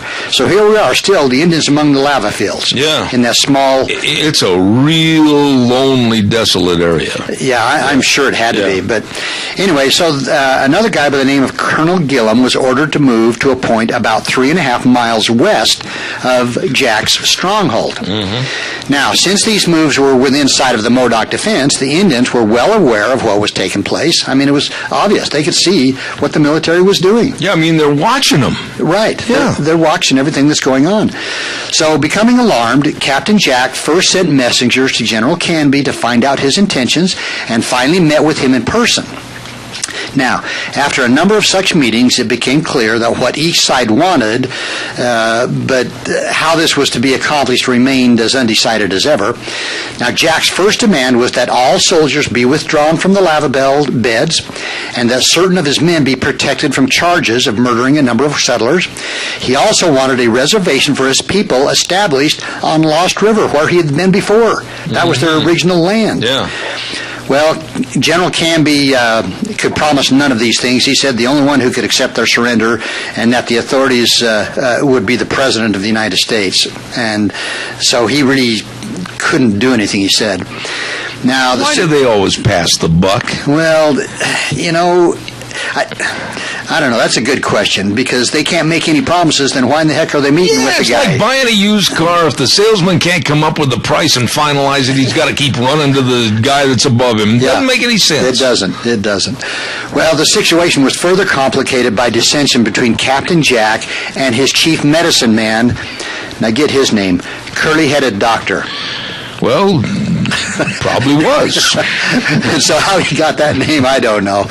So anyway, Jack was intelligent enough to know that he couldn't stand off the army indefinitely, and he gave many indications that he was willing to surrender if assured of fair treatment.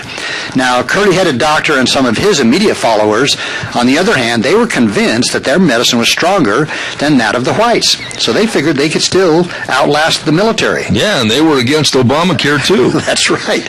So what kept happening, there was another meeting was established, and this General Canby, along with some others, along with Mecham, they rode to the meeting place expecting to meet Jack and 4 of his leaders.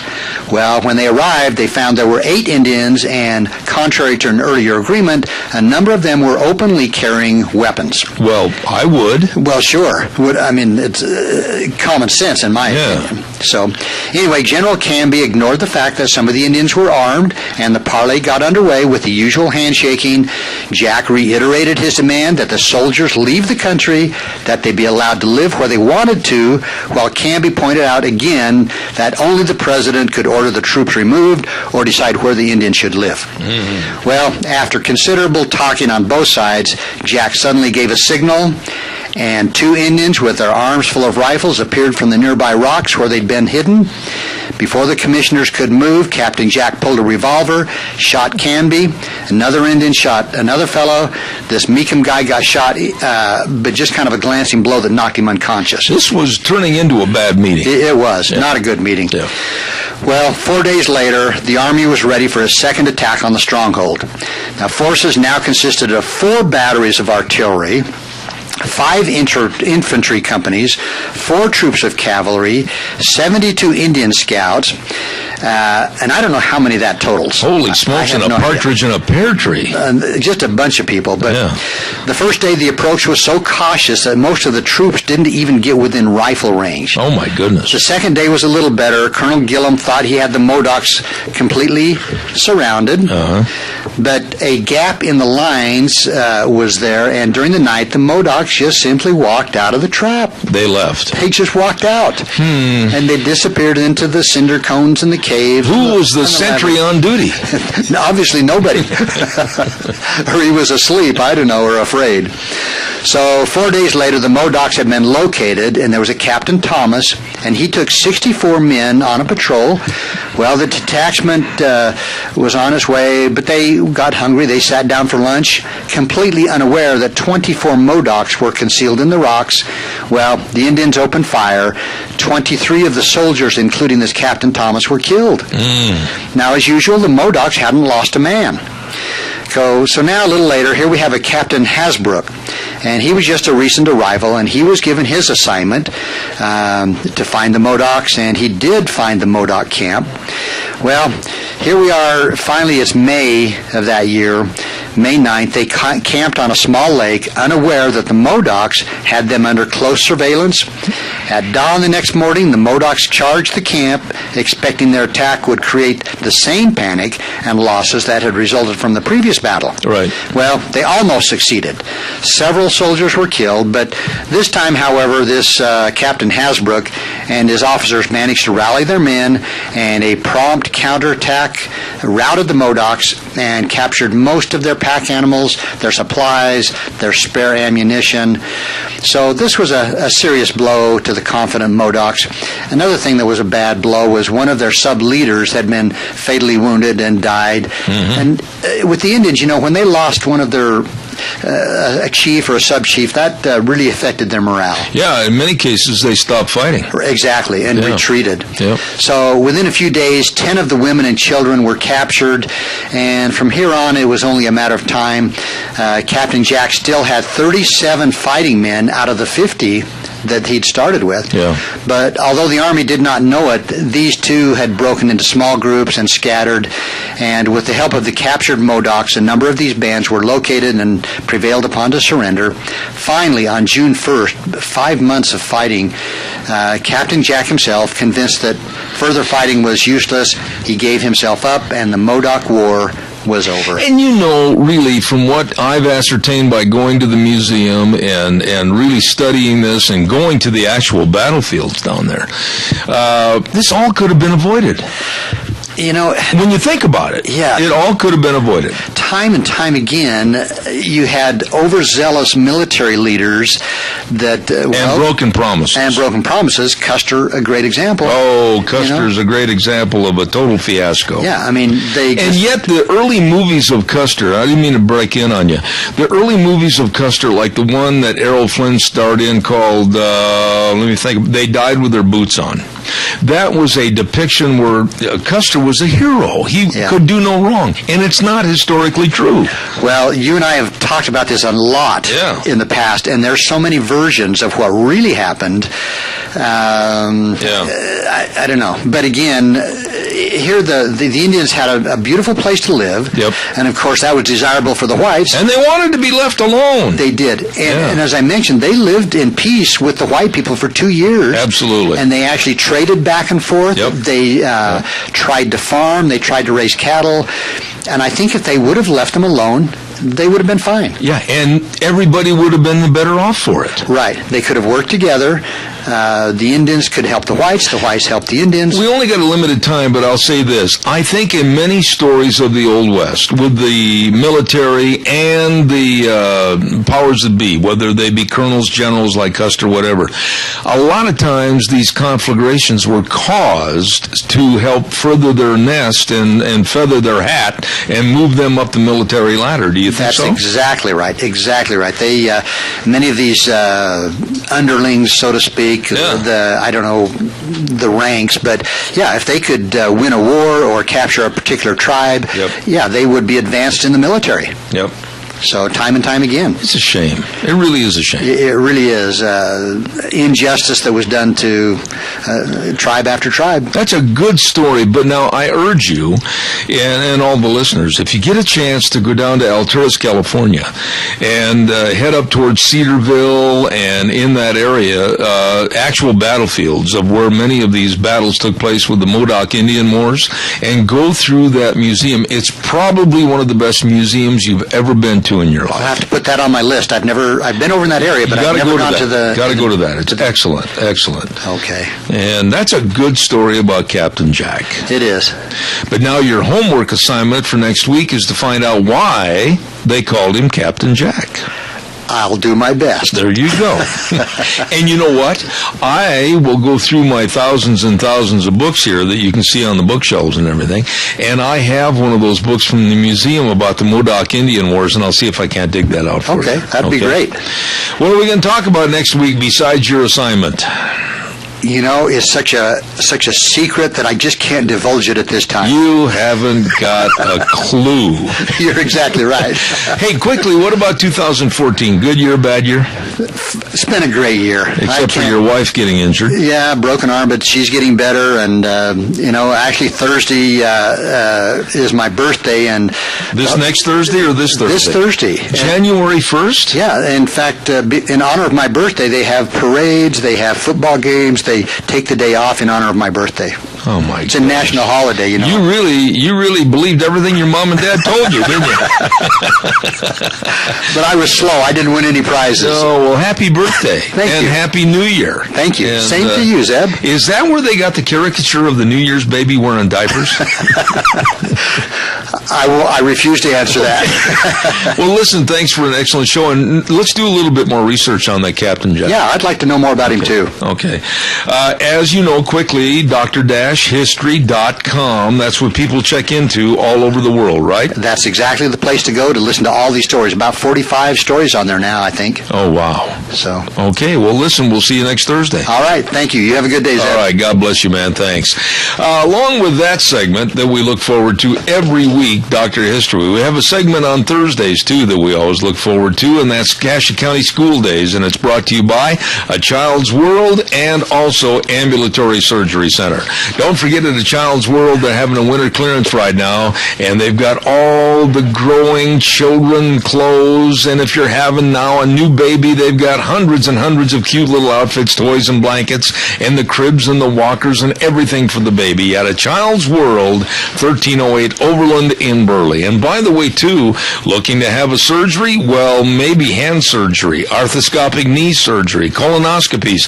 Please check with the Ambulatory Surgery Center at 1344 Highland Avenue in Burley. The number to call, 677-8888.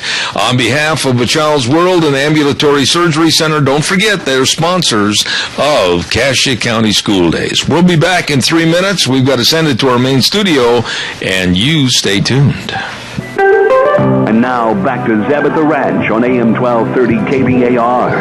To reach Zeb, call 436-2244 or toll free 1-866-927-4587. And now, here is Zeb Bell. I'm back. I was trying to talk to my wife. Jim McCall brought those oranges the other day. Yeah, nice guy. Okay. Hey, don't forget, after Christmas sale going on right now at Quality's Electronics, 1730 Kimberly Road in Twin Falls. Holy cow, you can't afford to pass this up. It's going to last until this Saturday, January 3rd. Oh my goodness, save an extra 20% off on TV bases and electric fireplaces, and the Samsung 50-inch smart TV, just $549. Oh Oh, my. You'd better get in there today. Quality's Electronics, 1730 Kimberly Road in Twin Falls. We're going to go to the phone lines right now and visit with a gentleman that hasn't been on my program for a long time. And we say welcome to Media Research Center's Tim Graham. Good morning, Tim. How are you? Good morning. We're good. You know, by the way, Happy New Year.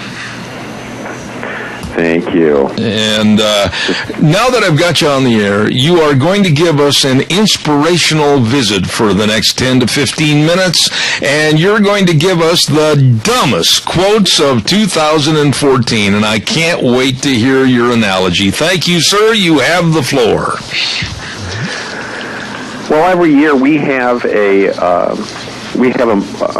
newsletter we put out a couple times a month called Notable Quotables. And at the end of the year, we create a ballot of just the worst of the worst, as we call it, just the most obnoxious or hilarious liberal media nuggets. And so we, at the end of the year, then put out this list of the worst quotes. So, and then we have a vote for the quote of the year to just say this was the absolute worst of the worst. And so the overall winner this year is Carol Costello, who's a mid-morning anchor on CNN. Okay. And had this just obnoxious family brawl. This was something the news media found very amusing and didn't really consider that it might not be amusing when you're in the middle of it. Yeah, really. So, I mean, she had said, she looked at the audience and said, I'm just going to come out and say it. This is quite possibly the best minute and a half of audio we've ever come across. And now police have released audio of the interview about the brawl. It includes some rather colorful language from Bristol. Here is her recollection of how that night unfolded, so sit back and enjoy. Well, the audio that follows is Bristol talking in a quite disturbed way about how a man pushed her down on the ground and dragged her around and cursed at her. Now, this is not generally something that you would find hilarious if it happened to your family. Right. So she ended up apologizing, not on the air, but she did apologize that she would seem to enjoy this scenario so much. You know, it's almost him like a Saturday Night Live performance of let's go ahead and bake somebody. Let's turn the temperature up to about 720 and let's bake them. If they're conservative, let's nail them to the cross. That's the attitude I get from most of the news media.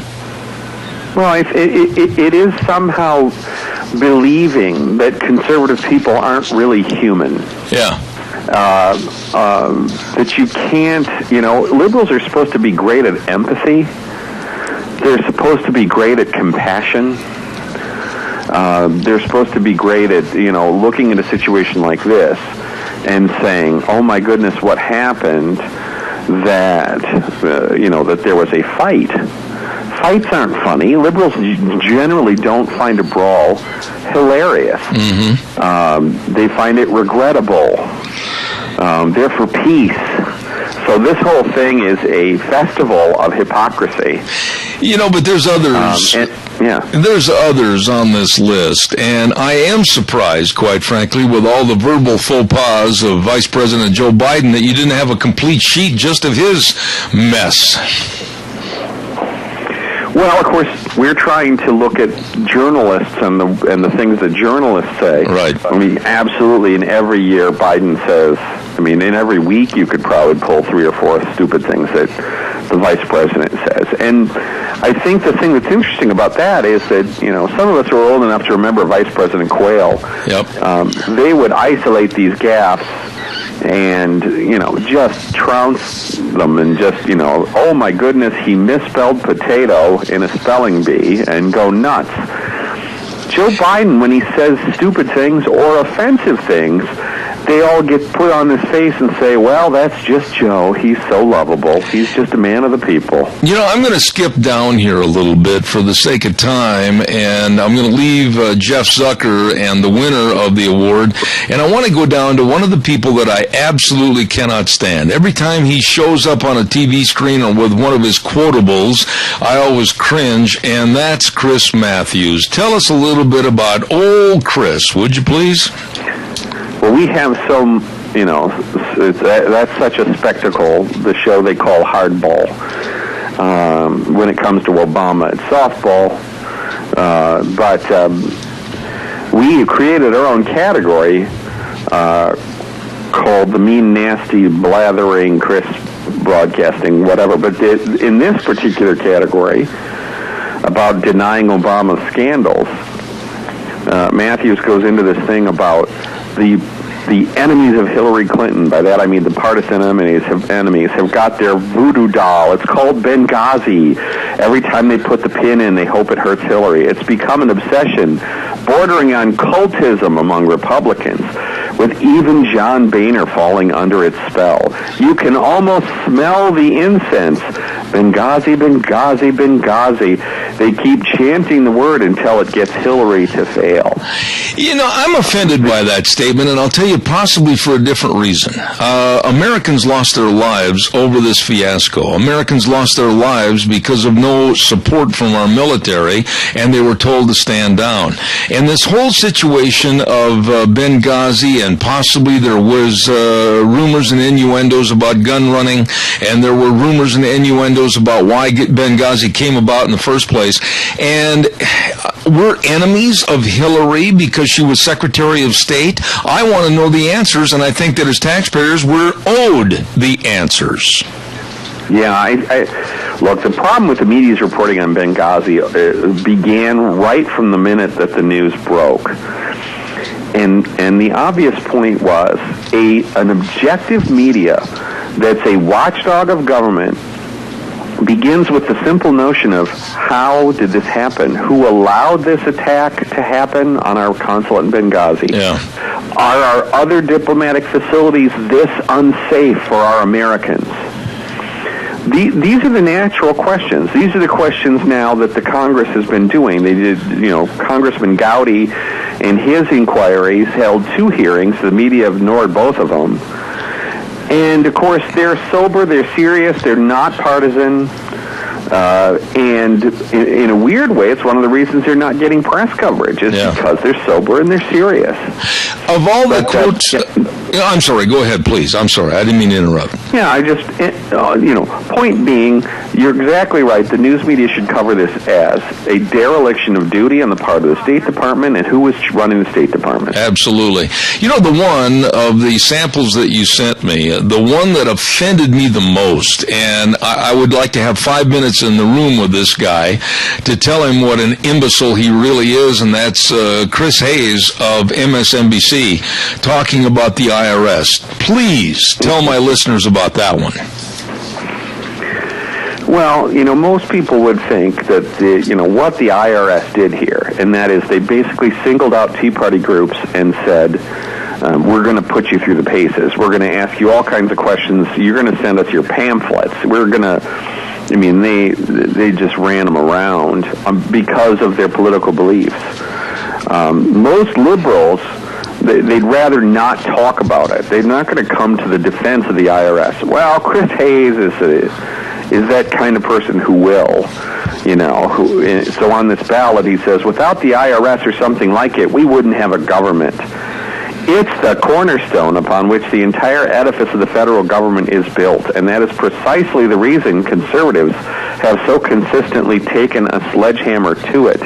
Conservatives recognize that one of the only things standing between us and a genuine plutocracy, rule of the rich, are thousands of anonymous bureaucrats doing the basic work of enforcing our nation's laws. I mean, the hypocrisy in this. He must have made a deal not to get audited. Has MSNBC ever been interested in enforcing our nation's laws when it comes to immigration? Amen. You know, I just made a comment. I said, this guy must have had a promise to say something this stupid not to be audited for the next 10 years. I mean, this is repugnant to me. And, last but not least, in the time remaining, give us the winner award with Jeff Zucker, president of CNN Worldwide. Go ahead and tell us that one, please.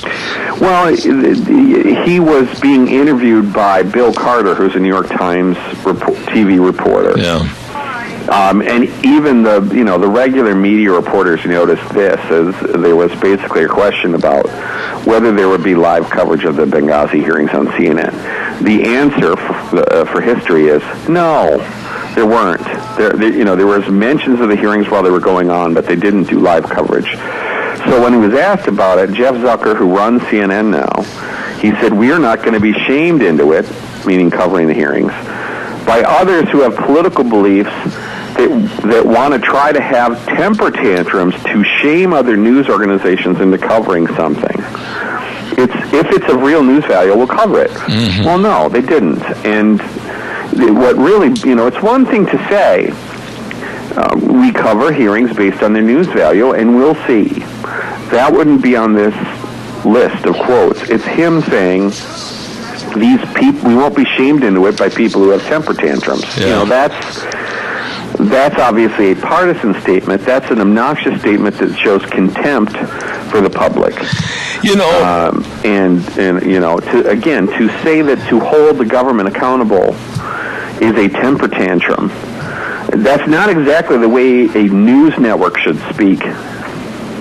Well, after the debacle that's happened to us in the last couple of days, I want to tell you about this, Tim, in case you're not aware, but many of the cable subscribers and carriers of Fox News, we have been without Fox News now for over a week because they got into a big argument with Dish Network, and we're paying a great monthly fee, but we're not getting all the news, and we're certainly not getting Fox. Are you on top of that story at all, or is this not even mentioned back east? Well, we have reported on it. It has gotten noticed because, of course, Fox News has got thousands and thousands of people complaining and protesting to Dish. Right. This is just something that Dish has done, we should say. They did it to CNN. They did it to the Cartoon Network. Mm-hmm. This is part of their negotiating strategy. I don't know why you'd be a Dish customer if what you'd find is every time they have a dispute over pricing on a network, that network vanishes for a month. I would say, who wants Dish with that sort of a record, with that sort of a business strategy of holding its viewers hostage to their pricing negotiations? Absolutely. Well stated.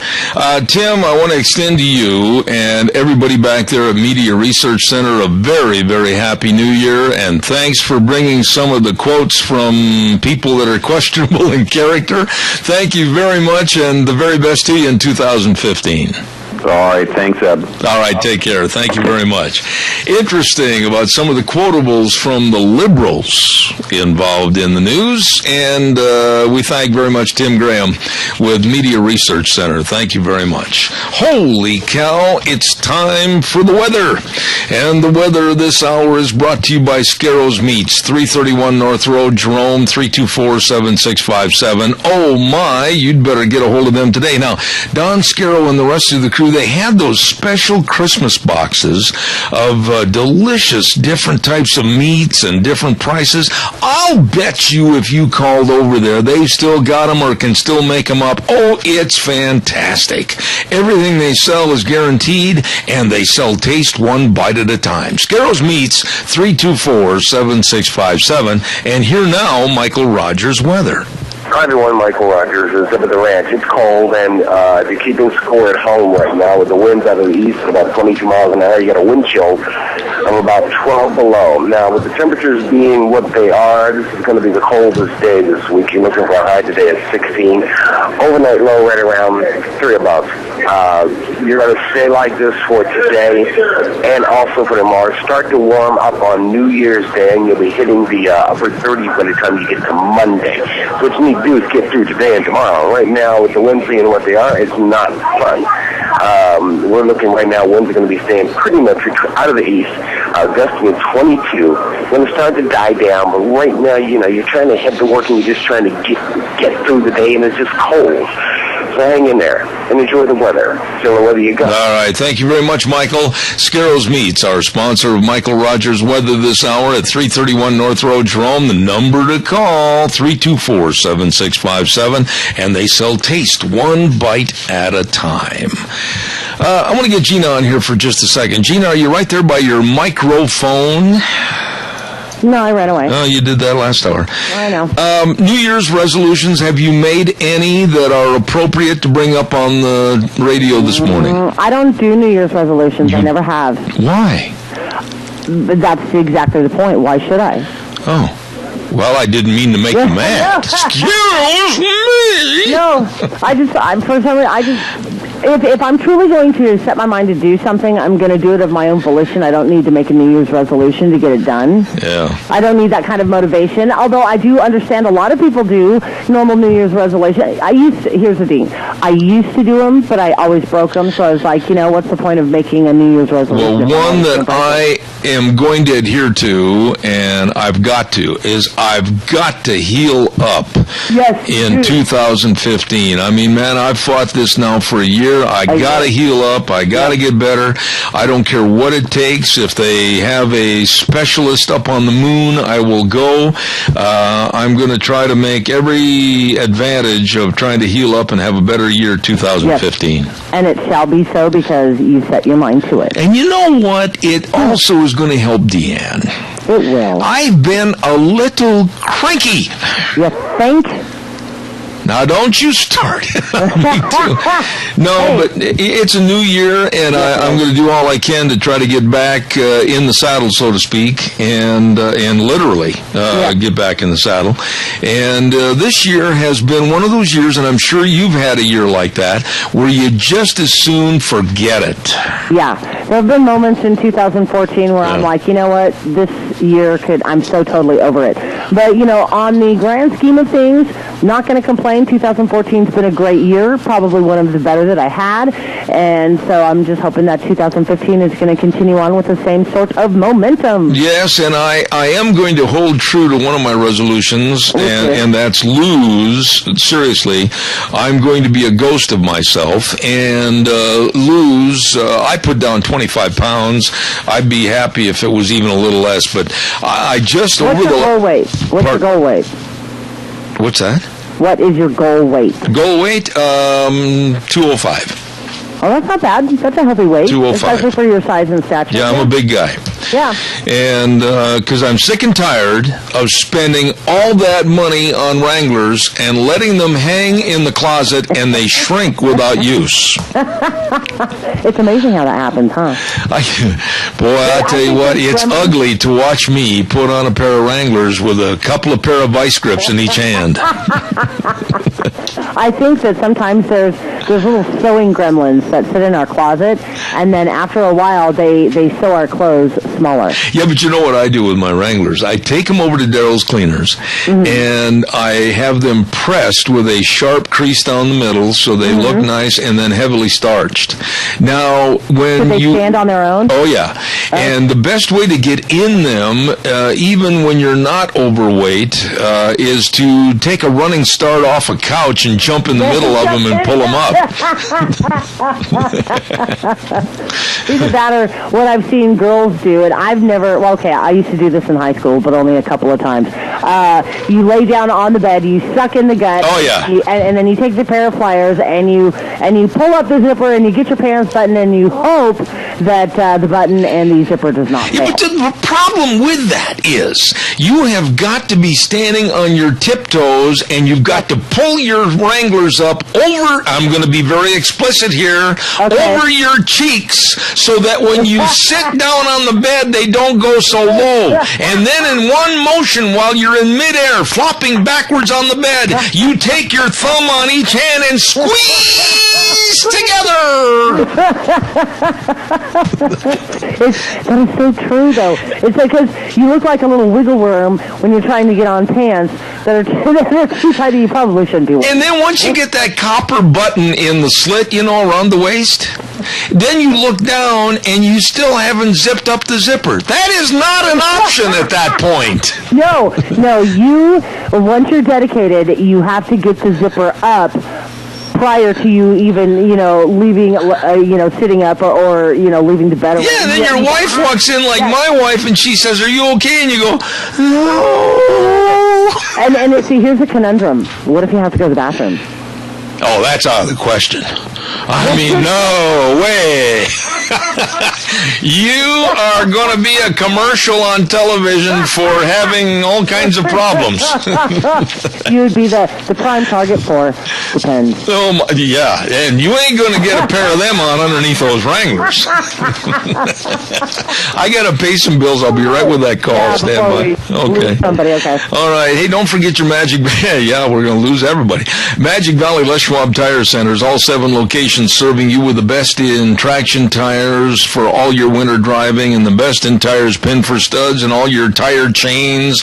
Oh, I mean, they've got everything for your safe driving this winter. And don't forget 2 front end alignments and shocks and struts, and all your batteries. Going to get cold the next couple of days. Make sure you got a good battery and the best in brake service. Oh, they really care. Please stop in and see Lane and Rupert, Dave on Blue Lakes and Twin, Mike and Buell, Mike and Jerome, the Twist family in Paul, John on Pole Line in Twin Falls, and Randy on Overland and Burley. The best, your Magic Valley Les Schwab Tire Centers. Caller, I got 1 minute, real fast. Go ahead. I think you ought to get one of those light blue jumpsuits with one zipper. It's all. Not a bad thought. As a matter of fact, the next time you're up to our house, ask my wife what I got her for Christmas. And I won't go any further. Good luck on your surgery, buddy. Happy New Year. Thank you so much. God bless you. Bye. Hey, folks, we're going to end the program right now, and I'm going to say to everybody, Happy New Year. God bless you in this new year. This will be the last show of ours for 2014, and we'll be back on next Monday. And I've asked Gina to play a little nostalgic song called Old Lang Syne right now as we get ready to celebrate 2014 leaving and 2015 coming in. Until next Monday at 8:06, Zeb at the Ranch, Zeb Bell, and my wife Deanne, Happy New Year. Gina, the very best. Thank you so much.